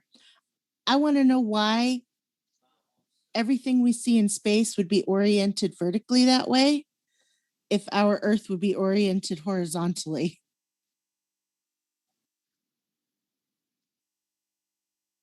Are you assuming a flat and level disc, or are you assuming a sphere when you ask that question? I'm assuming if all the objects were flat level discs. Yeah. And then our Earth would be oriented horizontally with the people on the top. But when like a disc, right? Right. Like a penny flat on the ground. Yeah. But if I'm looking out into space, the penny would have to be standing up. For if I'm looking at Saturn or Jupiter or the moon or the sun, why would everything that I use my telescope to see out in space be oriented like a penny standing up instead of like one laying on the ground? So you know what a colander is? Something that you rinse your vegetables off in? Oh, yeah. Imagine if you're a little person, a little tiny grasshopper of a person, and you have a giant colander over you, right? Okay. All the little holes in the colander are at different angles from each other, but they would all appear as orbs to you, as that little thing. That's kind of similar to what I'm just trying to explain it to you in layman's terms. Although a lot of flat earthers or flat earthers will say, why are you looking at the sky to determine the shape of the floor? I've come to the conclusion that a casino is the only place where they look at the sky to determine what happens on the floor. But I mean, you make a decent argument. So answer me this. Why, when they recreate outer space and they show you the star constellations in an observatory, it's always shaped like a dome. You cannot recreate outer space unless you're inside of a dome. So you might want to think about that. Well, they're not actually. There's lots of observatories that have flat ceilings. Really? Yeah. Give me one example of one, bro. They have them in colleges all the time. Like, have you seen a star map? They're usually flat. Okay, so can you give me an example of where they'd have that without a dome? Why do all observatories are dome shaped though when they recreate the stars? Because we live on a globe, so they want to try and replicate it as most accurately as possible. But if you've ever looked at a star map, like they're all flat. Whoa. That doesn't make any sense what you just said. What? So we're inside of a dome in a college, right? A college campus, and they have a dome over us, and they're projecting the stars. We're on a flat floor, but you say they do that because we live on a sphere, and so they need a spherical thing over us to project the stars because we live on a sphere. That doesn't make any sense. Yeah. So if we look at the stars over there, and we look at the stars over there, they're coming at us from angles, right? They're coming at us from angles, correct? So they're not all coming at us from directly above. Some come at us from the side. It's like if we're standing on the grass during the night and we look to the left, there are stars. We look to the right, there are stars. Not all of the stars are straight up. So it's just like if we're a little person, we're standing under a giant colander. Right. You see the dots from all different directions, even though the dots, some of them aren't quite adjacent with each other. They're all at different angles from where we're at under that giant colander. It would look like all the dots are spheres pointing at us from all around us, all above us. So yeah, if there's stars over there and there's stars underneath the horizon that we can't see yet, the best way to do that is to build a dome, because then you'll be able to see the stars over there and the stars over there. Yeah, you just proved my point for me. Thank you. No, because we can see the stars that are actually below the horizon too. You concede now? Is this debate over? Or do you still want to go? Well, I concede the silliness of your argument supersedes mine by a significant margin. You've already proved me right twice with the Van Allen Bell light thing and now this, but all right. So you don't know. It is what it is, bro. Either you're, like I said, either you're page chill or the scales haven't fallen off your eyes yet. I'm leaning towards the former, not the latter. I wish I was paid. That would be nice. But I mean, you are, bro. Not Come understanding on. lights hey, is TJump. You know you're getting that check from the Shah, bro, or one of them Luciferian agencies. You know what I mean? I'd like one for sure. I see through the muddy waters, bro. Hey, maybe you guys could just pay me more. Maybe that'll work. Sometimes you gotta climb to the center or the top of the pyramid to see what goes on at the bottom. You got all the goyim at the bottom who don't really see or understand everything. You got everybody walking around with oxygen inhibitors on their mouth and grounding inhibitors on their feet. You know what I mean? Getting that Madurka. Shoes? I'm just saying though. Shoes? Are those grounding? Yeah, inhibitors? Grounding inhibitors, bro. That's what I call them. That's hilarious. With that, it is what it is, bro. I just call it like I see it, bro. Maybe an opportunity to jump into the Q&A. We hope Jackie is okay. Jackie, if you're out there, we hope to have you back, but if something came up, we understand, and we are going to jump into the Q&A, and do want to remind you folks, one, that our guests are linked in the description. We do appreciate them, and also, folks, yeah, we are very excited. We are going to jump into these, and we're going to try to move as fast as possible, and so TJump's got his timer ready. This first one coming in from, we do appreciate your question from Tim Pryor says, "Aw, math. Flat earthers, do you get it?" Gotcha. I guess that's to me, right? Yes. Yeah. I get what 1491 is, bro.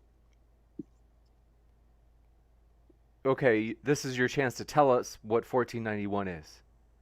So when I was little, I was indoctrinated with in 1492, Christopher Columbus, CC 33, sailed the ocean blue, and all these dumb people, I didn't use the R word, James, all these dumb people thought the earth was flat, and CC, Christopher Columbus, Columbine, District of Columbia, proved that the earth was a spherical spinning ball in 1492. So I'm just bringing it back before the year of indoctrination, before the year of the discovery of the New World, which is the Novus Ordo Seclorum, New World Order. I'm taking it back to the good old days, bro. Good old 1491, before the Indians were raped, pillaged, and murdered. Gotcha. I'm just saying, though. Up. Thank you very much, Sigma Any, for your question. Says TJump, on this topic, on this channel, localized entirely within my computer. You have, I think, a fan out there. And wrote in no last name says, "Why have no international airline or international cruise ship crews come out against the globe?" FlatterDay Saint and Jackie, their jobs require maps based on the globe. Paid chills, that's how. That's why. $51 million a day. Check every day. Check NASA's annual budget. Divided by 365 comes roughly to about $51 million a day. I mean, for $51 million a day, I would lie to everybody I know and tell them the Earth is a sphere. And we're too small to see the curvature. There's nothing to see here. Just keep giving me my checks. I mean, even for a fraction of that money, I'd even lie to my own parents and tell them the Earth is a sphere. So for that amount of money, people are dying, bro. People are getting murked every day for that amount of money to keep it quiet. A lot of people have died for what I believe in. And if something happens to me, go to #MartyrFlatterDaySaint. I'm just saying, though. Gotcha. And Sigma Any says Globers can't deal with the diffeomorphic geometry of Euclidean embedded Riemannian manifold subsets which prove the flat Earth. Back me up, flat fam. I'm not quite sure what she said, but if she's a flat earther and she's knocking what TJump stands for, then, you know what I mean? You get two thumbs up for me. You got it. And Tim Pryor, we got that one. Let's see. Oh, maybe my favorite one of the night. FlatterDay Saint is seriously dominating / spanking TJump. Okay. Tom's face. Okay. Next up. Come on, Tom. I'm no just formal teasing. education, no college degree, and I dropped out of high school. Imagine that.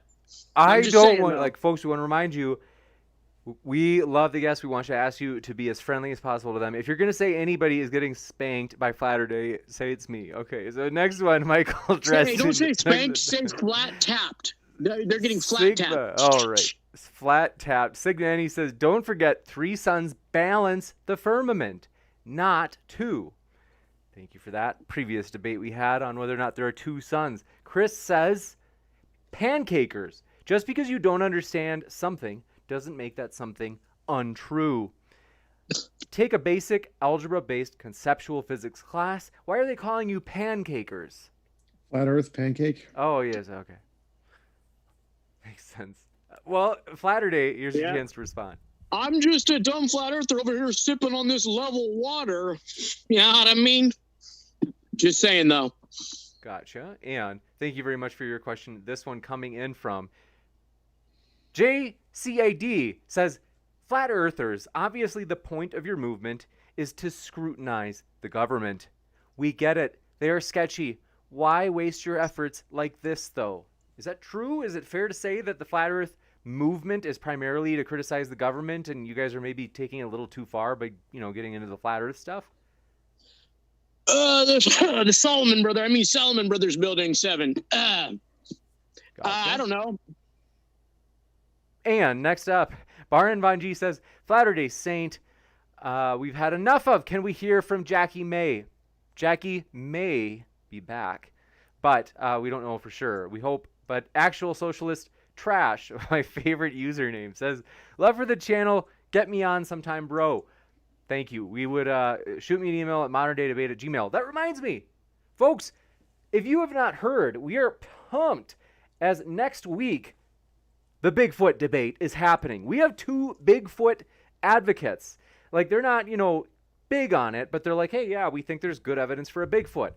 And we are looking for 2 people who are skeptics regarding the existence of Bigfoot. So if you happen to be a person who's like, I highly doubt your evidence is good, let us know. That's going to be this Tuesday. If you would be interested, I'm at moderndaydebate@gmail.com if you'd like to be in that debate. So you can let me know during chat, too. I'm keeping an eye on it. The Crawdaddy029 says, Part 1, I like how FlatterDay said the easiest explanation is the correct one. You've never been a project manager, have you? It's easier to accept the known science by experts in these fields than to pretend there is a global conspiracy, including people like me who have traveled the globe. You've traveled in an airplane, right? Plane, flat, on the horizon. Airplanes don't continually dip their nose down. I'm just saying, though, it's a simple explanation. Gotcha. Or it's a really complicated one. We're hurtling through space with black holes and quasars and all kinds of Newtonian physics. Or are we? Not Newtonian, no. Will Stewart says, FDS, where in the scripture does it say the earth is flat? Please don't use the face argument, as a face doesn't denote flat, as a circle has infinite faces. Surface denotes the outermost face. Well, you could Google it. There's over 200 scriptures. The book of Genesis, chapter 1, we don't even need to go any further. Everything was all the stars set in the firmament. In the beginning, the Spirit of God, or Yah, shouts out to Witsit, hovered over the surface of the water. Think about this: 12 in a clock, right? 12 months in a year, 12 zodiac signs, and 12 disciples. I'm just saying, though. Thank you. And appreciate your spirited response. But next up comes in Jake Dragelis. Thank you for your question. Let me know if I pronounced your name right. It says, does FlatterDay Saint consider TJump a quote-unquote bro, though? I didn't quite catch whether or not that's the case. A bro? Yes. I think they're referring to the fact that you called TJump a bro approximately 500 times during this debate. But I consider him a bridge. And I think bro in German or Swedish or Spanish or whatever, it's bridge. Shouts out to McToon, baby. Shouts out to McToon. Level means curved. I'm just saying, though. Abdullah Ibn Iblis, thank you for your question, says, you weren't given the revelations yourself. You just got that book from other people. I think that's for you, FlatterDay. But you discovered all of Nashah's secrets on your own, right? Nobody gave that to you? Come on. You know it's real because it looks so fake. I'm just saying, though. And this next one comes in from the Crawdaddy029. It says, Jackie, do those glasses on TJump's face work? Did you test them to see if they work? Also, sorry, but things of mass attract. We might see Jack. Do you know what happened to Jackie, FlatterDay Saint? Because you guys are in the same vicinity. Is Jackie okay? Yeah, I think the dogs are acting up again. Gotcha. I'm not sure. She's next door, so I'm a lot more beautiful to look at than she is, though. So I'm just saying, though. You have a tremendous hairline. I'll give you that. I'm surprised you wear all these hats when you have such a great hairline. But hey, thank you. You're welcome. I appreciate that. And I'm just trying to represent FlatterDay Saints, and I'm representing FlatterDay Debates, bro. You got it. And you know what I mean? Let's see. Actual Socialist Trash, my favorite name of all, says, FlatterDay, I want a piece of you. I want a debate. Well, okay, so fight the facts first. McTooney, I went with McTooney Town because he doesn't cuss too much. If I ever cuss, you guys can call me on it. I'm trying not to represent Lucifer in that way, shape, or form. But fight the facts first. a couple other shills who get checks from the government have asked me to go on their platform. I don't like the way they edit people, and I don't like the way they mock people. I'll never rage quit, though. You guys can count on that. I'll never rage quit on anybody. But on McToon's channel, he rage clipped me. So I will debate anybody on James's platform. I got much love and respect for James. Unfortunately, he does a lot of other juicy debates besides little flat earth things. But if we could go on a neutral platform where you guys aren't trying to always like take shots at me in a roundabout ways and stuff and try to low-key diss me, you get the picture. You got it. I will let him know that. And SIP says, thanks to Modern Day Debate for cataloging our culture's mind rot. Hey, come on, guys. Take it easy on Tom. He's doing his best. They say, wow, ever wonder what talking to a caveman would be like? Well, these even speak English. Again, leave Tom alone. He's our friend. Now, next up. Farron Salas says, TJump's chair hasn't said a single word and destroyed FDS. And Jackie checked out Flat Earth. I'm impressed. I think they're being sarcastic in that last point. What do you think, FDS? They keep calling me FES. It's FDS. Oh, that's what I meant to say. I'm just saying, though. I meant to say FDS if I said FDS. Oh, okay, yeah. You know what I mean? I'm just correcting it. What do I think? I mean, I would give up my life for this flat Earth business that I'm doing. So, if I reach one of these little kids with scales on their eyes out there in YouTube land or face page or Snapchat land or whatever you call it, then my job here is done. Say it ain't so, Joe. I'm just saying, though. You got it. And this one coming in from Will Stewart responds again. He's not letting you. He's coming after you. He says, FDS, a sphere has a surface. Does a ball have no surface? You still didn't list a single verse that says that the earth is flat. You can Google it. There's 200 Bible verses that prove flat earth. So Google it if you want to. People like this, it doesn't matter what I say. They're always going to come around and try to diss me in a roundabout way. It's like, you're not really asking because you're really seriously intrigued to know if the earth is really flat or not. You're just trying to trip me up in my words. So better luck next time. Gotcha. And Larry Letts says, for FDS, I have a small 4-foot telescope. With it, I can see 4 orbs of light going around Jupiter. What are those? They, there's a lot of strange things that go on in the sky. I have my own theories. I believe they're building scaffolding up there, and I believe they cover up the moon with all these strange clouds, do a lot of weird things. These are my theories, though. So gotcha. I can't prove any of them. Anyway, that's what I believe a lot of crazy things. You got it. Peep on my channel, and you'll see some crazy things, and you'll hear some crazy things. Next up, Larry Letts says, for FDS. Oh, we got that one. King Ed V says, Christopher Columbus and the world knew the earth was a globe before 1492. You are just saying. 1491, baby. Through and through. Is that a real tattoo? Yeah, it's a real tattoo. Oh, wow. Yeah, it doesn't come off. Yeah, you're really into that. All right, Actual Socialist Trash says, I meant on this channel, so they're willing to debate you on Modern Day Debate. Tim Pryor says, I'm going to poll a flat earther. Have you been to the dome? Have you ever touched the dome? No? Then how do you know there is one? Do you just believe in what flat earthers tell you? No, I believe in what my senses, my God-given senses tell me. Have you ever been to space? You ever touched a convertible Tesla Roadster? You know it's real because it looks so fake. I'm just saying, though. King Ed V also says, does FlatterDay even know how airplanes work at all? No jet fuel. Without jet fuel. Yeah. Do you know that the word plane means level, flat? I'm just saying, though. You know, the simplest answer is usually the correct one, bro. To press you. Reading between the lines on my part, just trying to, I think what they were trying to get at is regarding the alleged lack of nose dipping that the plane goes through as it flies that you had discussed. Yeah. I think they're saying they're kind of challenging your That's my guess. I think they're challenging you on that. Well, if they're saying the lack of nose dipping, then they prove my point without even me having to say anything. I'm at a loss for words.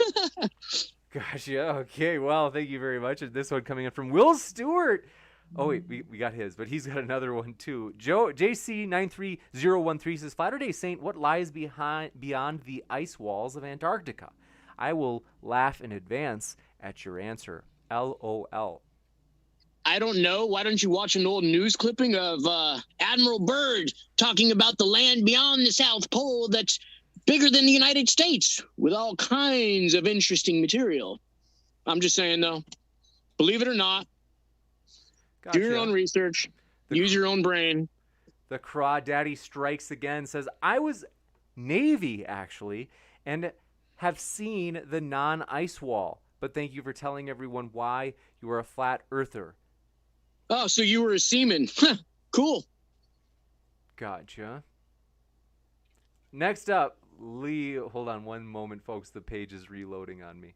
But do want to remind you, folks, our guests are linked in the description. And also want to remind you that includes if you're listening to the Modern Day Debate podcast. JCAD says, FDS, Nathan Thompson, the name that ought not be spoken, can't do trig in kilometers because he only works in miles. Does that go for you too?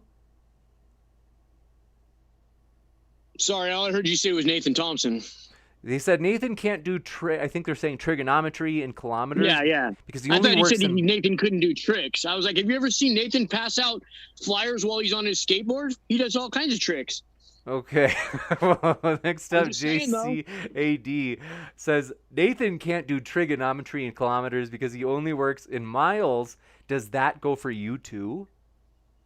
Have you guys ever seen Nathan Thompson recite in alphabetical order while he's doing the ping pong ball thing? His brain's pretty big, dude. I don't know about trigonometry and all that stuff. Like I said, I have no formal education. I just use my ears to hear and eyes to see, and the senses that God gave me. Gotcha. And Will Stewart says, just one verse, FlatterDay. Should be easy with 200 plus. Which is your favorite flat earth Bible verse? Genesis 1 verse 6. What does it say?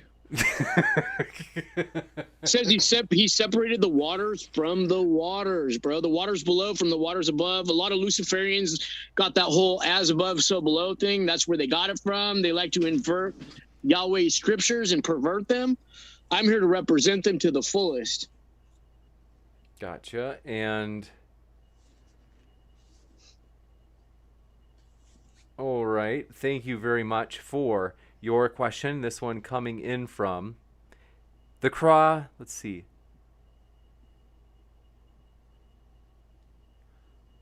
Sorry, folks. I'm a little delayed over here, as you can tell. Babylon 69 says, why are all flat earthers wrong? They seem to take issue with your interpretation of the globe, or planet, I should say.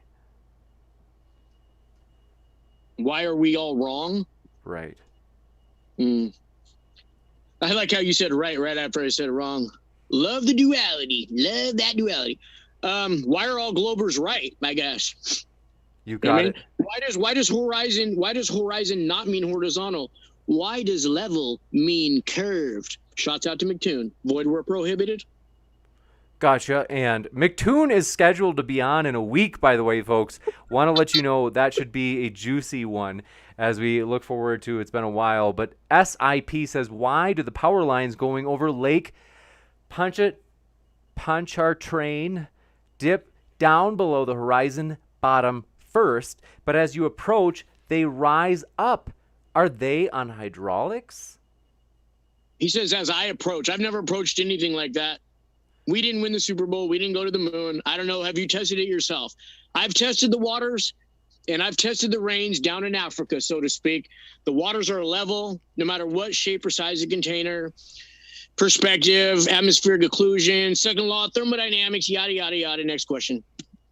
Next up, this one is King Ed V. He has words for your response regarding planes. He said, FlatterDay is just lying. And yeah, that's exactly it. And planes land nose up. The nose angle has nothing to do with altitude. Hey, Well, line you just is a proved my line. point. Planes land nose up. Thanks for proving my point, bro. They don't dip down. I don't even need to answer that. He proved my point. I think they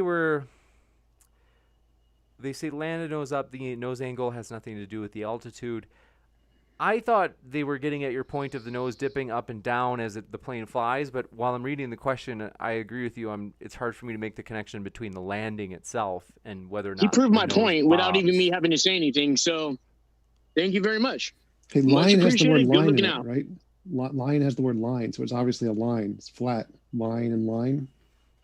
Well, according to McToon, level means curved. So it depends on what world you live in. I live in a world that I can see is clearly flat. You guys live in some spherical spaceball world.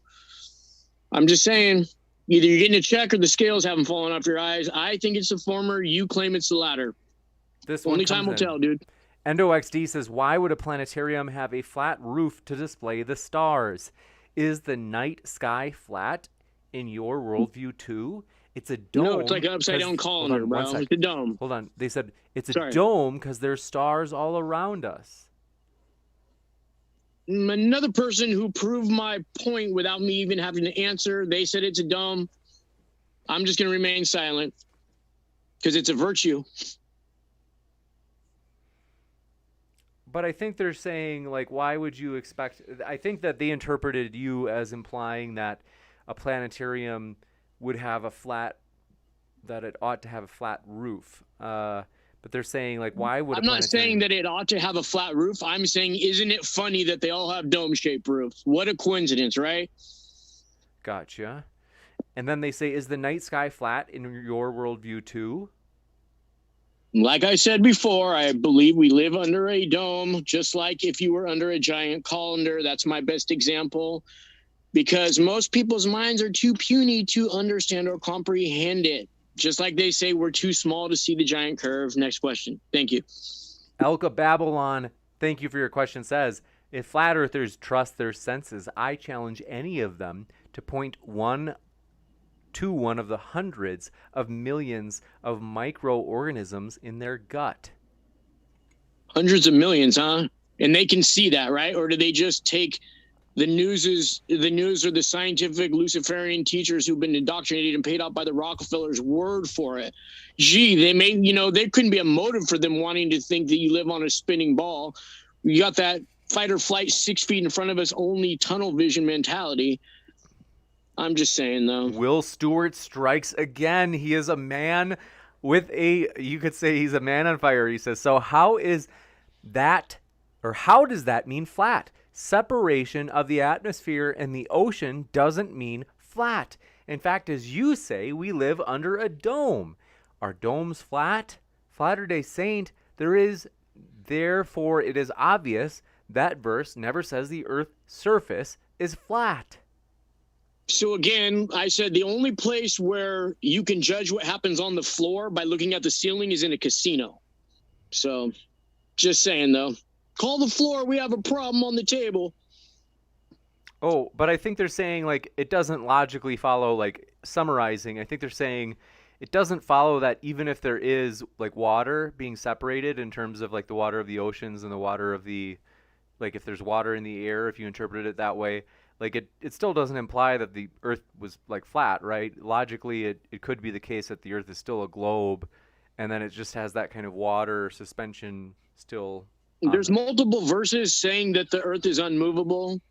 He placed the earth as his footstool. The earth is like a seal with a stamp on it. Gotcha. Bro, you're not trying. You don't really want the answer because Lucifer is hard in your heart and there's scales over your eyes, bro. But if you really do want the answer, you could just Google it. Just ask Yah into your heart and he'll open it for you. You just got to be sincere, bro. Next up, JCAD says, FDS, so are you saying we aren't made of atoms? I'll buy you a microscope so you can use your God-given senses to figure that out. What microscope on this planet can see atoms that you could buy me? Answer me that, bro. We can see Ridiculous. cells. By your own lies, I can break you guys apart. I don't We even can have see to say anything. cells. We can see cells with a microscope. Cells, okay, but are cells atoms? Well, before in the debate, I asked, "Are we made of cells?" And you said we can't see them. So I think that's what he was referencing.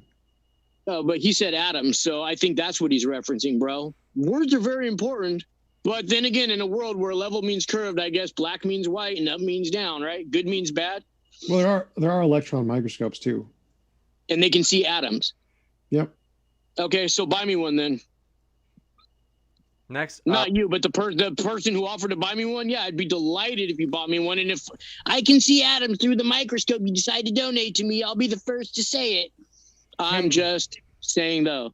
King Ed V says, ask him what is a radar horizon, and that alone proves the globe. Example, Navy I'm an ex-Navy ATC. I used radar and know how it works. That question's for me, I'm assuming, right? Yes. So he wants to ask me what a radar horizon is, right? Roughly speaking. I can read it. Let me read it Okay. again just to be sure that I give him like the best Okay. shakedown for his question. Said, ask him what is a radar horizon, and that alone proves the globe. Namely, that there is a radar horizon.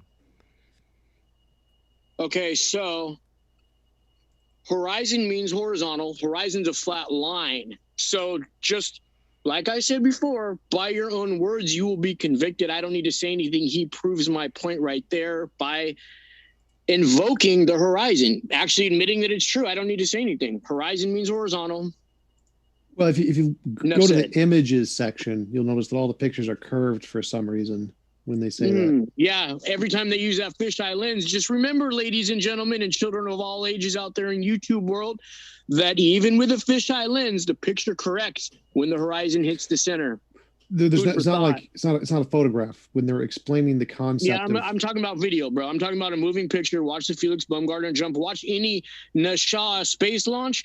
They can't always control and manipulate the picture. Every once in a while, that fisheye lens allows the horizon to go in the middle. When it does, it flattens out. They're hand drawn. Hence the name horizon. I'm just saying, though. They're hand drawn diagrams to explain what the horizon is. TJump, how much are they paying you, bro? Come on, bro. Not Everything enough. I've given you already, the scale Not- should have been done falling off your eyes. Not Next nearly up. enough. This one All right. comes in from King Ed V again. Says, okay, let me clarify. The altitude of the plane directly relates to the speed of the plane, not the angle of the nose. Okay, I'm sorry that I actually attempted to summarize it and I did that wrong. So King Ed V says they're talking about the altitude of the plane and how it directly relates to the speed of the plane.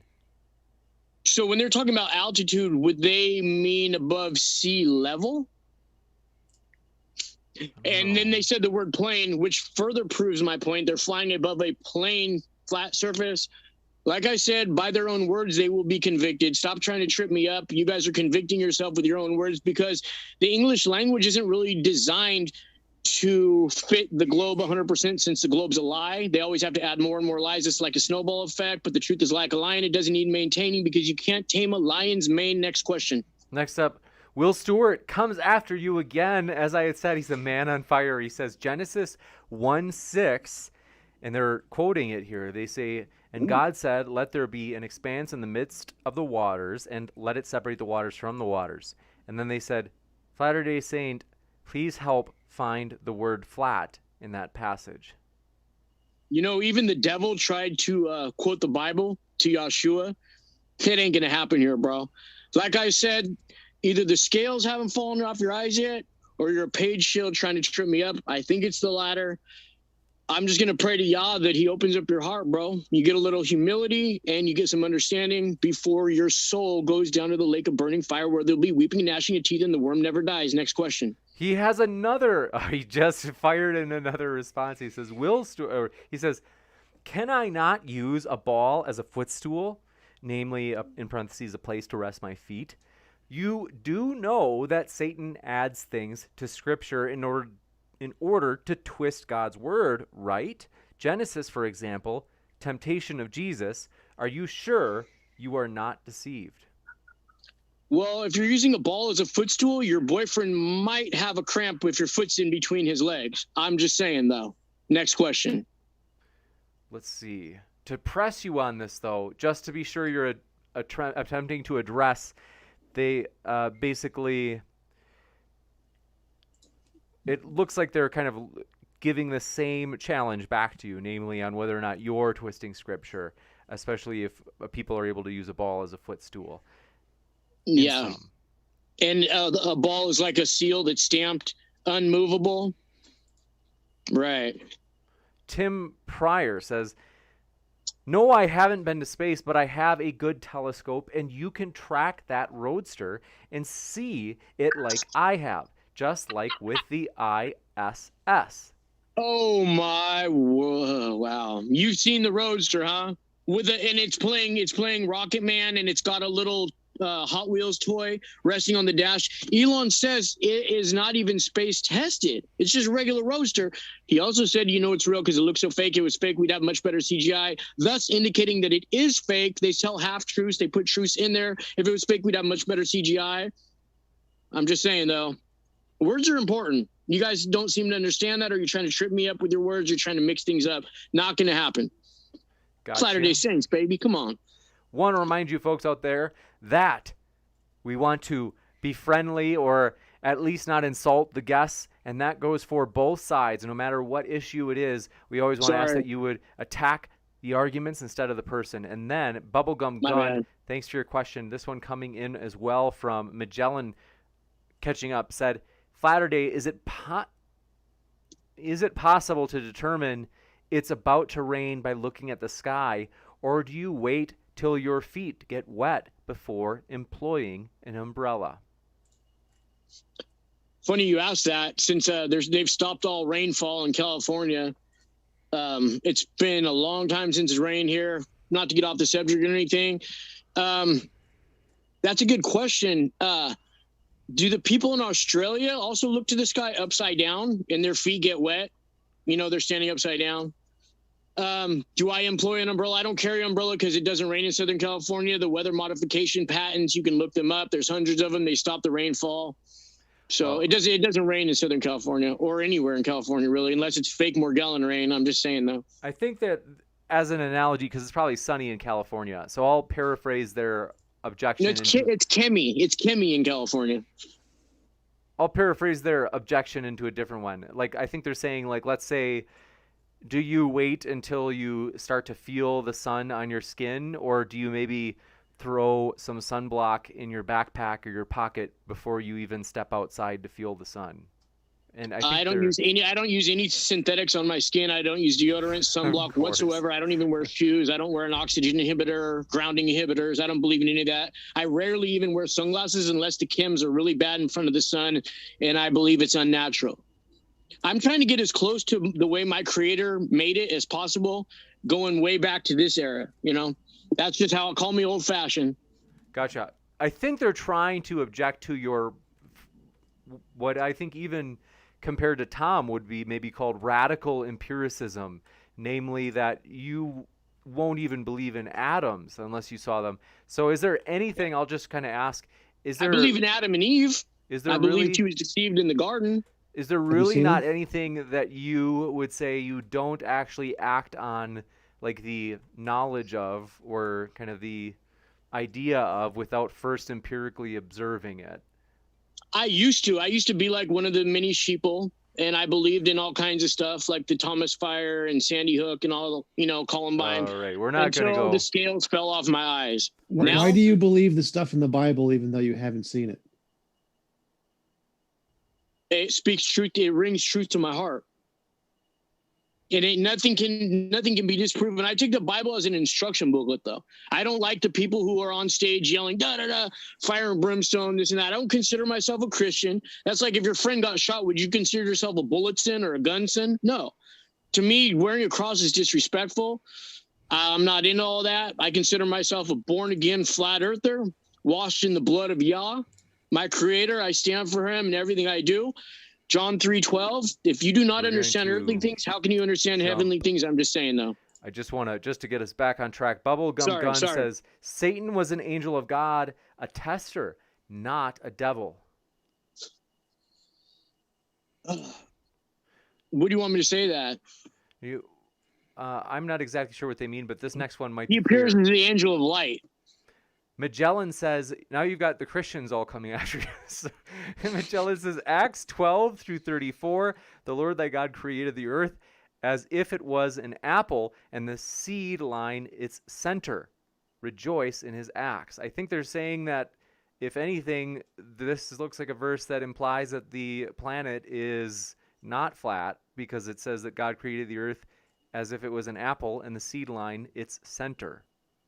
Okay, so people that call themselves Christians need to really just do some research. Like I said, I lived with a pastor of a church for almost a year. I know the Bible really well. Their logo is a globe. It's really sad because I believe that these Luciferians who indoctrinate these people with these think camps, they want people to believe in the Bible and believe they're saved by Christ through the blood, and then believe we live on a spinning cartoon ball. I mean, that's it. It's double down. I mean, these people, there's nothing else to see here. You're already saved. You're good. I've gone up to people who say they're Christians and all kinds of stuff. Peep my channel. I run up on Latter-day Saints. Nobody wants to. Everybody is so content that we live on this cartoon ball. It's like there's nothing to see here. Condemnation without proper investigation. That's the story of my life. My dad won't even talk to me anymore. You know, he's a NASA fanboy. Welcome to my life. It's all right, though. I live and breathe flat Earth, baby.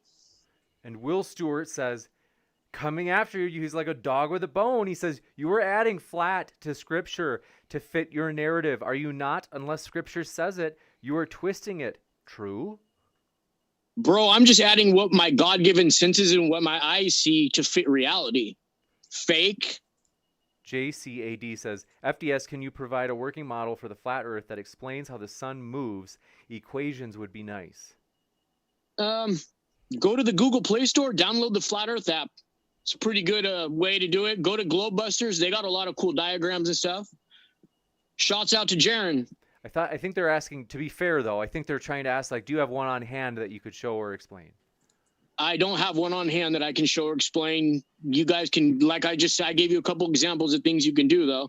You know, I could pull out a globe, though, and show you how that doesn't work, or flip the bottom of the globe and it says for decoration purposes only. I'm just saying, though. Next question. Jumping to the next one. Tim Pryor says, definition of level, entry 3 of 3, 1A, namely the definition is having no part higher than another, conforming to the curvature of the liquid parts of the Earth's surface, or B, P straight from Merriam-Webster Dictionary. That sounds like Merriam-Webster McToon Dictionary to me. I'm just saying, though. I mean, I got the definitions right here. A horizontal planar line with respect to the distance above or below a given point. That's the noun. Adjective, having a flat or even surface without slopes or bumps, or the verb, give a flat and even surface too. So I don't know, whatever you're quoting me sounded like something McToon said. It's Shouts out to McToon. McToon is not Merriam-Webster. but they say, I think what they're trying to argue is that according to like a popular dictionary out there, they're saying that level can mean conforming to the curvature of the liquid parts of the Earth's surface. I hear a lot of kids out there saying sick, and that really means well. Michael Jackson came out with an album called Bad, and a lot of people thought it was good. So I guess level could mean curved in this wicked and perverse generation that we live in. Sure. Why Next not? up, JCAD says, FDS, people lived into their 20s or 30s in 1491. Let's see. And they're saying, but it looks like you've made it past that in age thanks to science. So I think they're saying, hey, why do you have such a hard thing with science when scientific advancement has helped people to live much longer, including yourself? Yeah, I don't believe that for 1 minute, bro.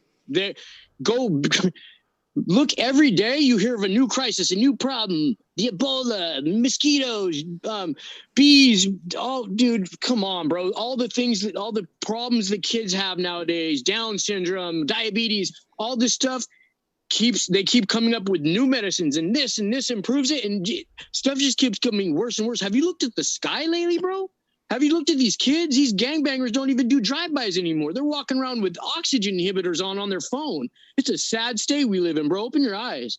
I'm just saying, though. And OXD says, you say that Satan is trying to trick people and twist the Bible's words. How do you know that you're not the one Satan tricked? and made you think the Earth is flat? If I'm wrong, may y'all strike me dead right now. Gotcha. And Imran, well, but to be fair, I mean, I think it is like they're trying to get on an epistemic issue of like how, like if you were deceived, how could you know that you were deceived? Because if you're deceived, you can't know that you were the one that was duped. And so I think they're asking, like, how do you know that you're not the one who was duped by Satan? Okay, like I said, if I am, may y'all strike me dead right now. If I am, may I walk in the middle of the street and get hit by a car. You know, I don't know how I'm not the one, but my God-given senses tell me we live on a flat, non-moving surface. And when people speak, there's a vibration that comes out of their voice. So if you have an honest and open heart, truth will resonate differently with your ears. It goes in your heart than a lie will. I'm just saying, though, don't take my word for it. Try it out. Imran Khan says, I might have missed it, but how does a flat earther explain different places having daylight and nighttime? It's not plausible under a flat earth model. Sure it is. Just draw a circle on your floor, turn out all the lights, get a small flashlight beam. You can circle around that circle. Download the Flat Earth app, dude. It'll take you 2 seconds. Y'all got a smartphone? Or are y'all using a landline rotary phone like Richard Nixon did in '69 to talk to Neil Armstrong? I'm just saying, no, next question. Gotcha. So are you saying that the sun works apparently, so the sun would be moving around the earth and it also works as kind of a spotlight, so it has a kind of a narrow beam that hits the earth as it travels around the earth? I think the argument's more like it's small. Y'all ever seen that signal before? Small it's an old circle. Flat Earth signal. I'm just saying, though. So a beam of light, the sun, as it travels around, it's only going to have that beam of light, a certain amount of light around the giant surface of the earth. This flat, beautiful terra firma that we live on. Oh, okay. Yeah, so I think he's saying the sun is really small and it just goes above a part of the earth at a time. The sun's the same size as the moon. That's what I'm saying. Yeah. Okay. I know it's crazy, huh? It looks the same, but, NASA says it's not, so... Yeah, for some reason, the moon can pass in front of the sun and cover it. For some reason. Our eyes are just tricking us, right? The moon can completely cover the sun during a lunar or solar eclipse, whatever. We've been heliocentric by the best of them. They got $1 billion budget, bro. But my mind is a $2 mind, and it can overthink the Luciferian doctrine that we've been all told. Let the scales fall off your eyes or stop taking the checks. One of the two. Yeah, Tom. And then Imran Khan says, I might have missed it, but how does a flat earther explain different places? Oh, sorry, I just read that. Sigma NE says, for FDS, please tell me what I've been doing wrong for the last 25 years as a land surveyor, detecting curvature with measurements I make myself, non-GPS related. So do you just take the measurements and then factor in the curvature afterward with the theodolite? Come on, what's your spherical geometry? You guys are all deceived. I mean, I know airplane pilots that swore they were flying over a curving, spinning sphere without ever dipping their nose down. Bro, horizon means horizontal. Water does not bend. All you need to do is either take the scales off your eyes or stop getting the checks, one way or the other, bro. I don't know how you guys can't see it. It took me 5 minutes once I was flat smashed with the truth to understand that we've all been duped. Just saying, though. This next one from Magellan says, oh, we got that one. And then Tim Pryor says, going to pull another flat earther. Atmosphere means sphere. Just saying, bro. Oh, Bard. Yeah. Atmosphere. Here's the flat plane we live on. Dome over us. Yeah. Sphere. Gotcha. Like I said, your own words will prove my point. I ain't even got to say it, though. I'm just saying, though. What Next does the question. sphere mean? What was that, T? What does the word sphere mean? What is the definition of the word sphere? I'm showing you. Atmosphere. That's a heliocentric word, by the way. But they put a lot of truth in the words, like horizon, airplane, level, sea level. You guys can say, oh, sea level means curved. Airplane doesn't necessarily fly such and such above sea level. Well, it does, but it's curved. We're too small to see the curve. The indoctrination is deep. It makes me want to pull my hair out, bro. But yet, still here I remain. So that's a half sphere, the thing you drew. That's not a sphere. Next up, we are going to go to this question from our dearest friend Bubblegum Gun. Says, how can we be real when our eyes aren't even real? I'm just going to quote Elon Musk. You know it's real because it looks so fake. Next up, I don't understand that question, but we do understand Ask this Elon, one. he knows. This one from the Crawdaddy Zero. No, I was saying the question that you were asked. I honestly was like, I don't know what they mean when they say your eyes aren't real. But the Crawdaddy. That's what I mean. Ask Elon. He probably knows the answer to that question. We'll ask your friend Elon later. But the Crawdaddy 029 says, when FDS said the bottom of the globe reads for decoration purposes only, he reminded me of Zoolander saying that what are we building a school for ants? Thank you very much. Are you a Zoolander fan, FlatterDay? I don't watch movies. The only time I ever watch even parts of movies is when I'm picking apart hidden messages that they place in movies. But yeah, I haven't owned a TV in over 5 years. I refuse to watch Netflix. I go to my mom's house if she's watching Netflix. I make sure I shut that stuff down real quick. I advise all my friends and family, do not watch TV for any entertainment purposes, only for educational purposes. And me personally, beyond education, I do it to pick apart the little Luciferian codes. I'm into gematria and I break apart their numbers real well. Gotcha. And Tim Pryor says, not trying to trip you up, bro. Just telling you what I've seen with my own eyes, bro. Get a telescope and you could do it yourself, bro. You know what I'm saying? You called me bridge 3 times. Cool. So are we just bridging the gap bridge? Gotcha. I'm just saying, though. Is that another term for bro? Yeah, bridge means bro in some other language. But I bless the rains down in Africa. It's going to take 100 Globers or more to hold me back. You got it. And we want to say thank you to our guests. I think I might have one more standard question over here. Let me see if Joyce, are you serious? Thanks for your question. Said, isn't the Bible... But I think they're trying to object against the Bible more broadly, FlatterDay Saint. They're saying if you use the Bible as evidence for a flat earth, isn't the Bible wrong when it says that the Bible says that none of the stars go missing? They don't cite a verse, but they say that. And then they say, we know that stars do cease to exist, though. And then they ask Flat Earth, why trust the book on a flat surface then? So stars cease to exist, right? The 88 constellations all of a sudden aren't there. Sounds like you've been getting your intel from Michelle Fowler, who says astrophysicists are time travelers. There's no way that they couldn't be. I mean, there's the things you guys, the mental gymnastics that you guys jump through and the hoops you guys jump through, there's no end in sight.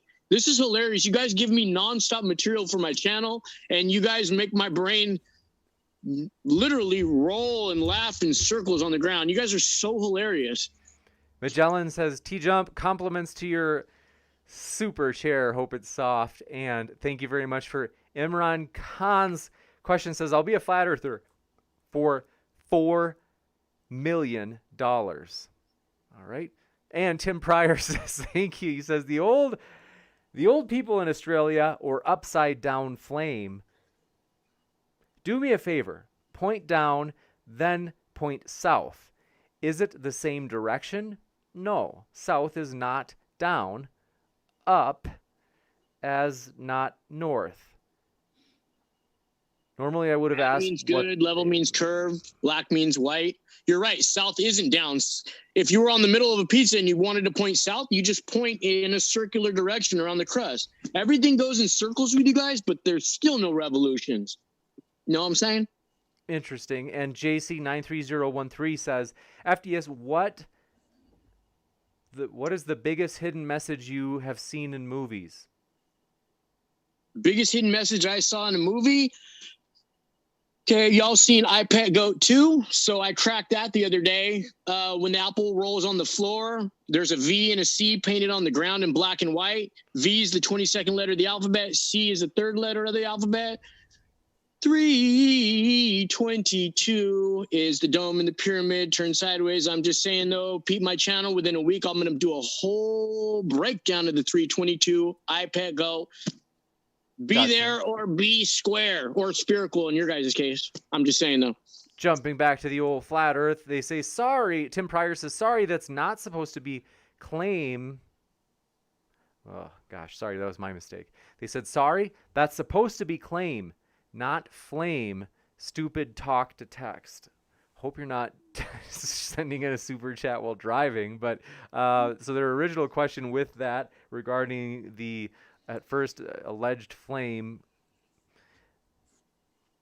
Let's see. My goal is I'm trying to read the super chats prior to actually like speaking them out loud, but once we go into the Q&A, it's really hard to do that because I'm kind of bouncing from question to question. We'll go to the next one. Thank you very much for your question. This one coming in from, bear with me, folks. Charles, do appreciate your question. Asked, how does GPS work? How do our cell phones work without a global positioning system? How can you have global positioning without a globe? How can you have 99% of all internet and communication come from undersea cables with a satellite? It sounds for its ground positioning system, dude. Come on. This is old stuff. Watch old Disney clips from the 40s, bro. They even break it down. You know, internet and phone, not the same thing. Oh, it's not? Internet and phones aren't the same thing, huh? Yes. Gotcha. And Sybil, hey, we haven't heard TJump from and you for a McTune while. aren't the same thing, but you guys are both bad apples from the same evil tree. I'm just saying, though. Gotcha. Sybil, we haven't heard from you for a while. Are you still there? Still here. Okay, gotcha. If you want to jump in at any moment, feel free to. And another question just came in from JCAD said, why do you see a different star looking up in Australia than when you do in Greenland? If Earth is flat, everyone would see the same stars. Yeah, but they see them from different perspectives. So check this out.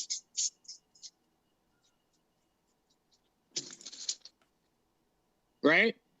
This person's looking at the stars. Let's say the stars are a happy face, and they're seeing the eyes towards them. This person on the other side of the earth is seeing the smile towards them. Different perspectives, dude. It's super simple. I don't know why this is hard. Either you guys, the scales haven't fallen off your eyes yet, or you're trying to trip me up, but you're not going to trip me up on little questions like this, even on big questions. Gotcha. And want to remind you folks that our guests are linked in the description. We really do appreciate our guests, so we remind you to be your regular friendly selves in terms of insulting the arguments rather than the people, or more critiquing the arguments. But want to say we really do appreciate you hanging out with us here, folks.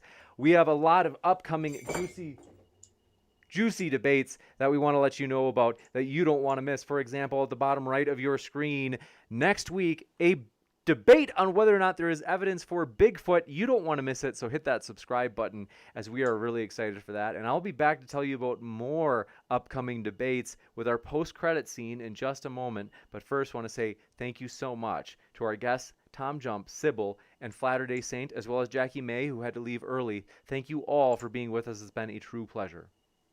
Thank you. I'm honored to be on your show.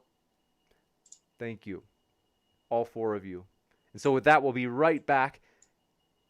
Keep sifting out the reasonable from the unreasonable. And I'll be back in a moment letting you know we have one last question. Tim Pryor just fired it in, said, you know words have more than one definition, right? Try looking up all the definitions of level.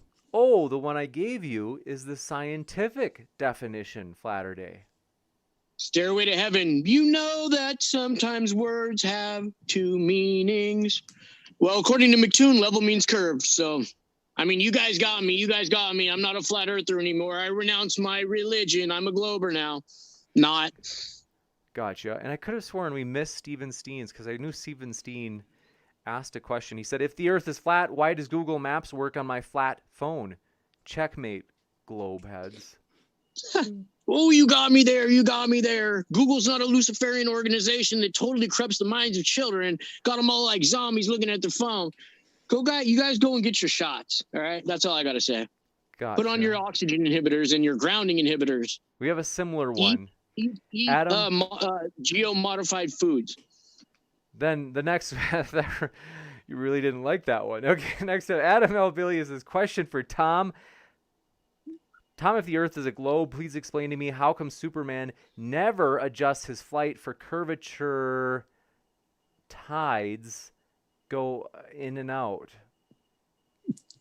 He's going in and out. I can't explain that. Yeah, so obviously Superman he just doesn't tip his nose down when he's flying. That's clearly the cause here. That's the full explanation. Gotcha. And so we really do appreciate all of our guests. And so thank you to our guests. I'll be back in just a moment with updates on other juicy upcoming debates in addition to the Bigfoot debate next week. So hang tight, folks. Be back in a moment.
Folks, that was a juicy one. Really excited. Oh, I always love it. Thanks for hanging out with us, folks. You guys, it's always fun. We really do. I appreciate you coming by. And so before I tell you about these upcoming debates, I want to say hello. And first, I actually want to start with saying hello to the Twitch chat. Folks, we are really excited. If you didn't know that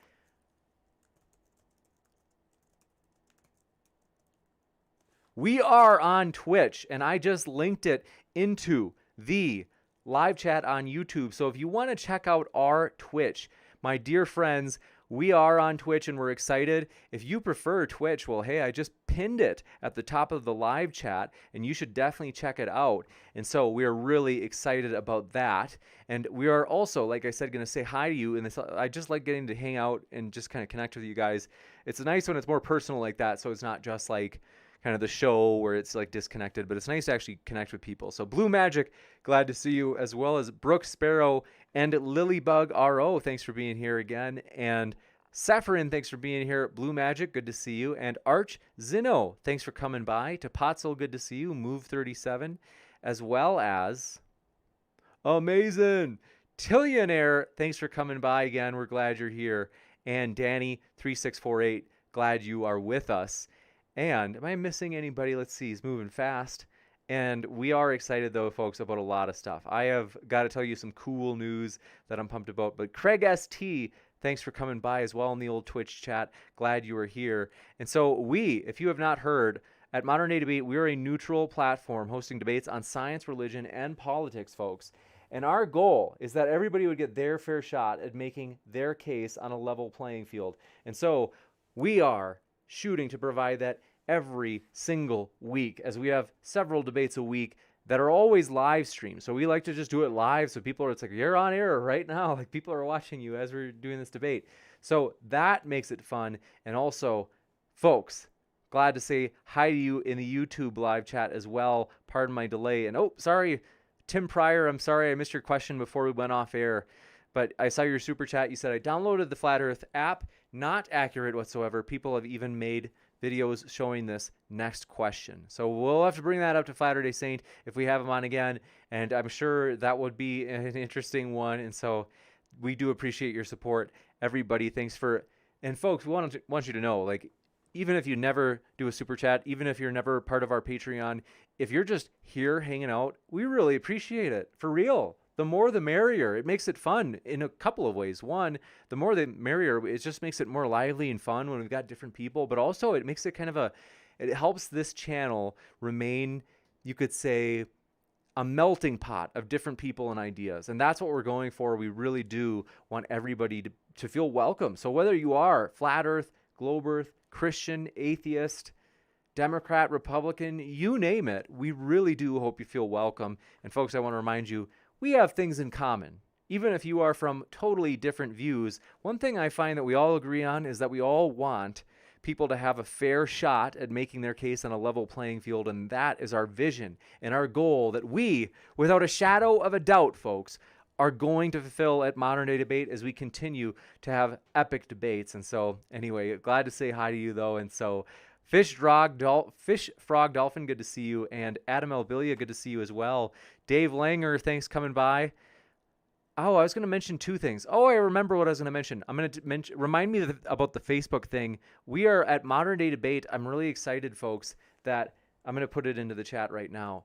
Facebook.com/Modern Day Debate. Our Modern Day Debate Facebook page right now it's at 970 likes, which is super encouraging. I would highly recommend, folks, our Facebook. If we can get to 1,000 likes, that I just threw it in the old chat there, and I'll put it in the Twitch chat as well. If we can get to 1,000 likes, that's our goal, and that's something that I'm excited about, kind of reaching that threshold in Facebook, as we are just pumped because, frankly, for the longest time, I didn't think anybody really used the Facebook, and I was like, should we even have a Modern Day Debate Facebook page? But long story short, I'm just super excited that it's growing. And so, it's a way, folks, whether you be on Facebook or Twitter, we have those social media to announce debates, and that way it kind of keeps you informed. If you're like, oh, maybe it comes out in the morning where we're like, hey, tonight we're going to host a debate on X, Y, and Z, and then you can kind of be like, yeah, like I think I'll tune in for that, or like, nah, that topic isn't for me, maybe next time. So we are pumped to see you. Advanced Lamb, thanks for coming by. And let's see. Apricot Sloth, thanks for coming by, as well as we're glad you're here. Mind Onion, pumped you made it. And Sunny DeVille, thanks for coming by. And Steve Coate, thanks for coming by as well. And thanks Kilgore Trout for your support of the channel. Says like button with an elbow off of the top rope. I couldn't agree more. Please do hit that like button if you enjoyed this debate, if it was entertaining, if it was fun, if maybe you at some point thought, hey, I never heard of that idea before. That's pretty interesting. Please do help support the channel that way. We do appreciate it. Doubting Thomas, good to see you again. Says, I hope Jackie gets better. We do too. I hope she's okay. I think so long story short, we hope she's okay. She had to leave early. And Hannah Anderson, glad to see you again, and thanks for your support. Nero, good to see you. Coffee Troll, good to see you. Square Circle, happy you're here. I'm so glad you enjoyed tonight's topic. Steve Coate, happy you're here. And Urshman, glad you're here. Soldier of Science, let me know for real. If you want to do that debate on Bigfoot, let me know. You can email me at moderndaydebate@gmail.com. And then, hey, we might be able to get you in on that. That could be really fun. Yeah, especially if you happen to be a female. We are really looking for female debaters. Nothing against bros. I'm a bro. But we have so many bros on for debates, and that's all right. But nonetheless, we want to be sure that women know you're absolutely welcome to debate here. And so right above me, so you're seeing like right above, that's not Sybil. That's a picture of Sybil, just so you know. She's not just standing really still. So she is gone, but we do appreciate Sybil and want to remind you at this point, our guests are linked in the description, folks. So we are excited about that. Steve Coate, thanks for your kind words. I appreciate that encouragement. Brooke Chavez says, can we make it to 200 likes? Let's go for it. Where are we at right now? 138. So let's go for a mini goal, baby steps. Can we get to 150?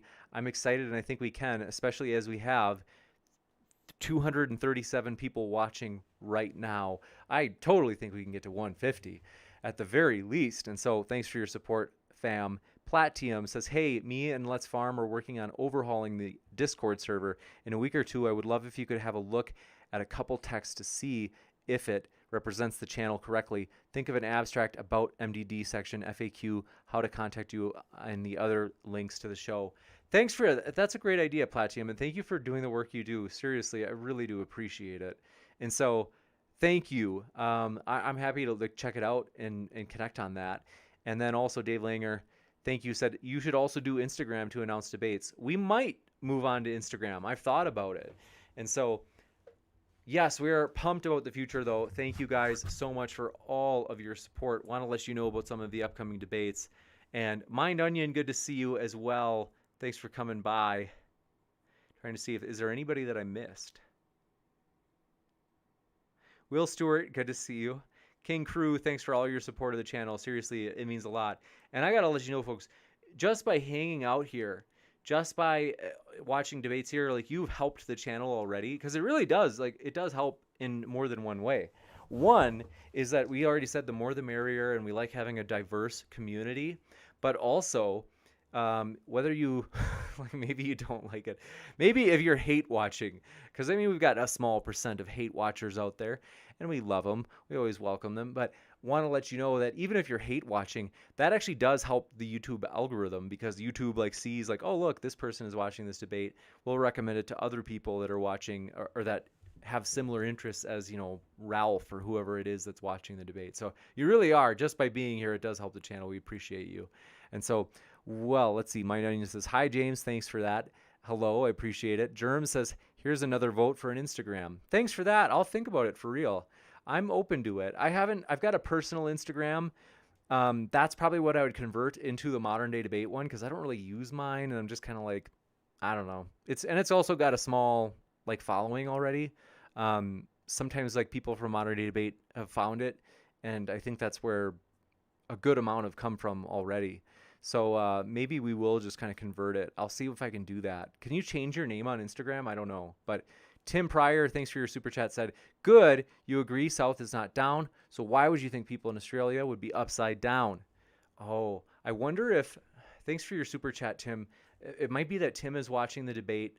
Like maybe he like pulled the little timer back so that he's maybe right now watching an earlier part of the debate, and maybe that's why he's sending in a super chat now. So sorry, Tim, if you didn't realize that that's the case, because our guests are gone. That's not Sybil up there. That's just a picture of her. But by the way, does anybody know what like who uses that joke? And Will Stewart says, can I suggest new lighting setup? Your forehead is blown out, and a hair light would separate you from the curtain. I am totally open to that. Said email me for a simple one.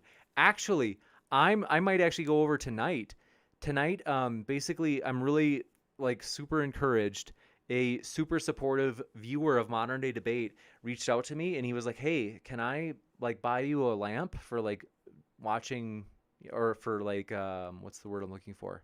Can I buy you a lamp for streaming? And I was like, yeah, like, thank you. That's awesome. So it should be in the mail any day now. I've got to go check and see if it's already come. So I'm really excited about that, though. So we will very soon, we'll actually have good lighting on the stream. So you're right. I am all washed out. So now I know what that means. Is that what you mean by washed out? Because you can't see like any of the detail of my face, for example. Like I've got this like white light forehead. You can't see like any of the lines in my forehead. That is maybe what Cam meant when he told me I look all washed out. But anyway, Kilgore Trout, good to see you. Abdullah Ibn Iblis, we're glad you're with us. They said, yes, you can, James. Thank you. I don't know what you're referring to, but I appreciate your support. And thanks for your, oh no, Tim Pryor, man, I don't know if you knew that the stream is, you must be, I think you're watching it like earlier in the debate, because I just saw another super chat from you. Said, then why are the GPS antennas on top of planes if it's underground cables? So yeah, I think that must have been a question for FlatterDay. So Sorry, FlatterDay's gone. But Platinum says enlightened brain. Thank you. And Will Stewart says, yep, that's it. Yeah, it's a ring light. I'm getting a ring light. I guess makeup. YouTubers who advertise makeup and stuff like that, they'll like put on their makeup in front of their light. And I guess they use this type of light. So I'm really excited about that. It's going to be awesome. And I've been watching Nathan For You lately so much. Stramster, good to see you, says, Kent Hovind, that's not my wife. That's just a picture of her. Okay. All right. Yes, that is. Good one. Stramster, you got it. I love it. You recognize what that phrase is from. So that's not a picture of Sybil. That's just a picture of her. Okay. All right. All right. Well, hello, everybody. Welcome to Dinosaur Adventureland. Okay. So, but all right. Okay. Brooke, thanks for your huge support. Seriously, that does mean a lot. Brooke said almost to 150 likes. That is epic. So thank you guys for all of your support, for all of your likes and everything else. And so, yeah, we are pumped about the future. I'm going to tell you about some of the upcoming debates. As I mentioned, the Tuesday Bigfoot debate. JC93013 says, Aaron Ra versus Natalie Thompson rematch? Maybe? That's very funny. I don't know if that's going to happen. I can try. No joke, I actually will try. At some point, I think I will probably ask them if they want to do it, but I don't count on it being anytime soon. J Mike says, ask them how equatorial mounts work in flat plains for me. Thanks for your question, J Mike. Although I'm guessing you might be watching earlier in the debate. Grow Your Own says, thanks for your channel, James. One of my favorite channels to listen to. Thanks for your kind words. Seriously, that means more than you know. It really does. I do appreciate it. And yeah, you guys, I got to let you know, we are really excited. Upcoming debates, let me tell you about some of these. So, Bigfoot, next Tuesday. Tag team debate, kind of like tonight's. Also, though, you guys were pumped. We are not just going to have Bigfoot. We are also going to have a socialism versus capitalism one on Wednesday. Thanks for your kind words about... Oh, I'm like laughing because you guys are saying... Gay Nomadic says, nice impression. Nero's laughing. And then Stramster says, laughing my butt off. Great impression. And then Fish Frog Dolphin says, wow, your Hovind impression is spot on. All right. Okay. Well, thanks, everybody. Okay. So that's not my wife. That's a picture of her. Okay. J Mike thanks. He says, I'll rewind. Okay. Gotcha, J Mike. But yeah, I do have a lot of excitement about the future and upcoming debates. Now, our first week of May will be a little bit quieter, but I've got to tell you guys, it's about to drop. News is about to drop of our mega event for June, and it's going to be mega all right. Like, we really are excited about this. And so I am pumped as, believe me, you're going to be excited when you hear about this debate. So it's going to be a great topic. It's going to be a great pair of two debaters, very bright guys. They happen to be guys. I'll give you that much. We haven't confirmed it yet, so I'm trying to be like a little bit like hush hush because I don't want people to go up to them and be like, oh, hey, I heard you're going to do this debate. And they're like, we haven't confirmed that yet. And then why is James saying that? So I can't tell you the deets yet. But Brooke Chavez, good to see you. So glad you liked that impression. And Reservoir of Gore says, hi, James, do you think having FDS on your debates is more for show than substance? That's an interesting question. You know, for me, I have to remain neutral, so I can't talk about like whether or not I think that someone is giving substantive arguments. I don't want to say that like publicly on air while we're streaming right now.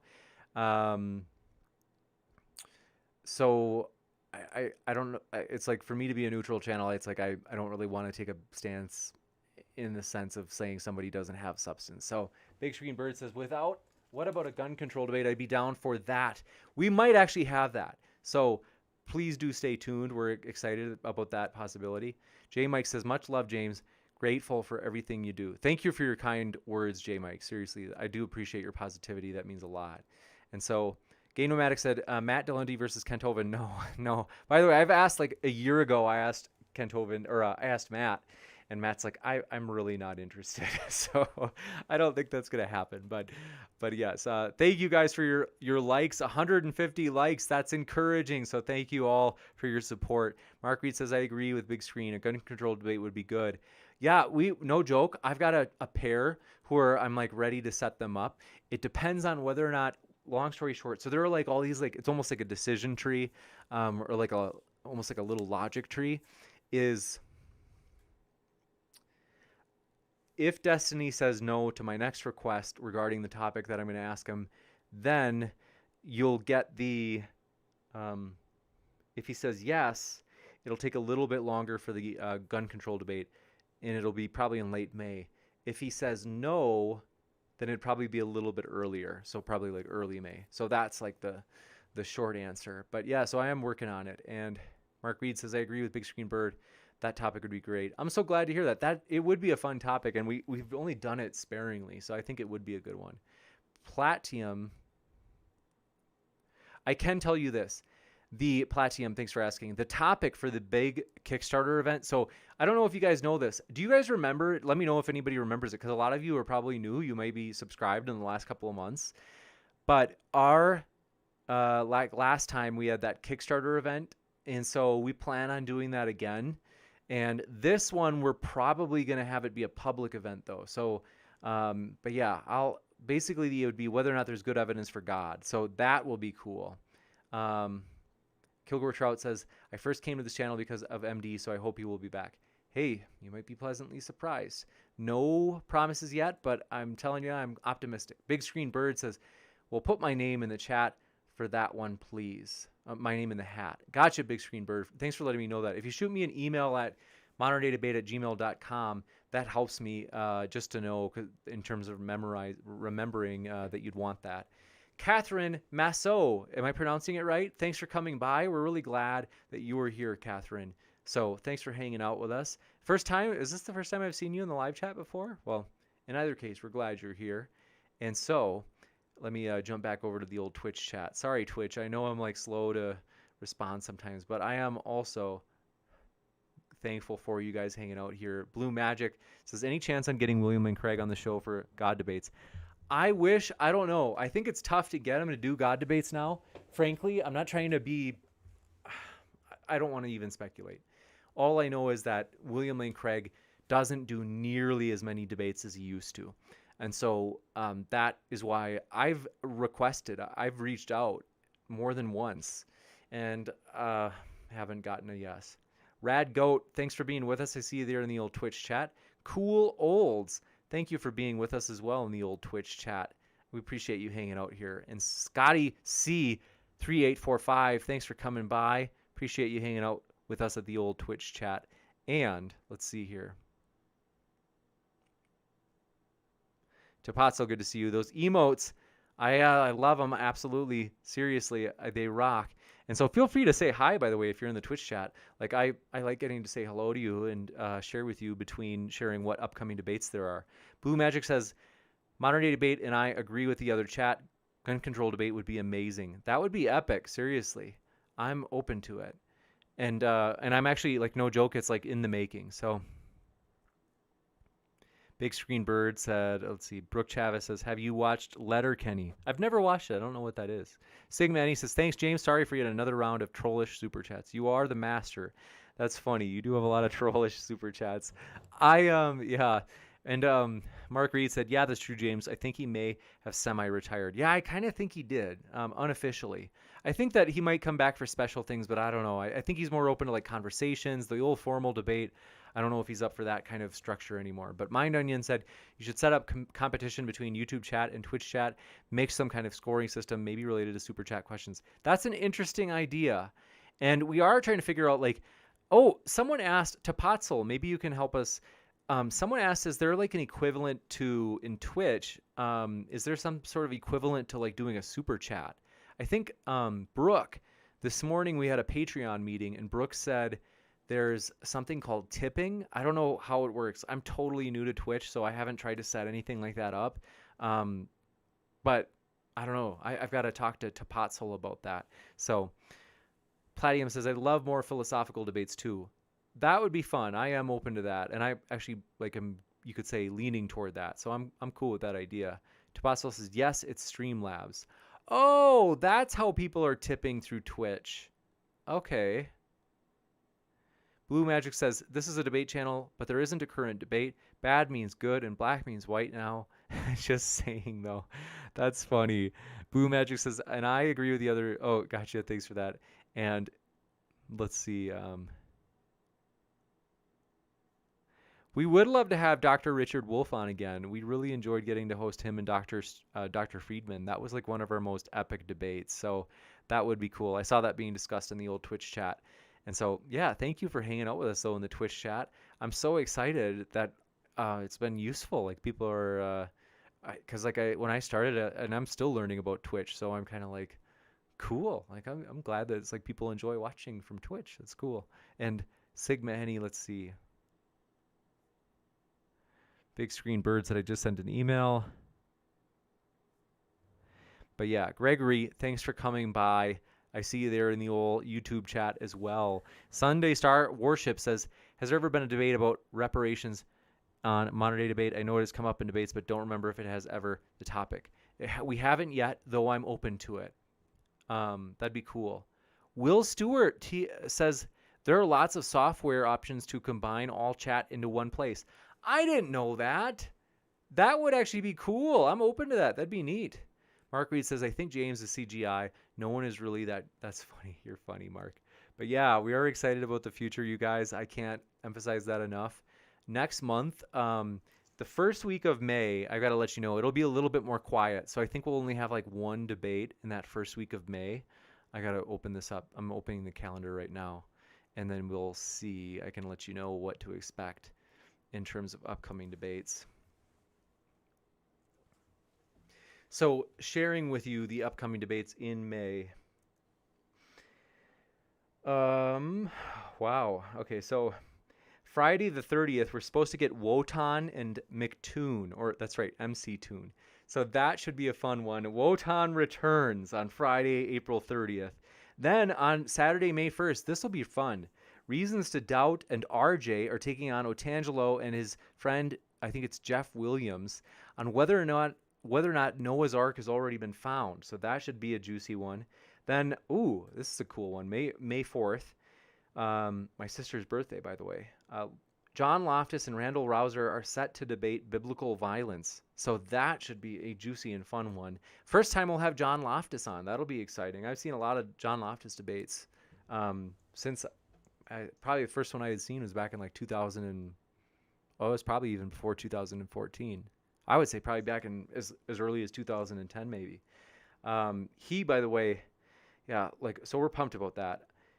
Now we might have TJump versus Destiny on Friday, May 7th.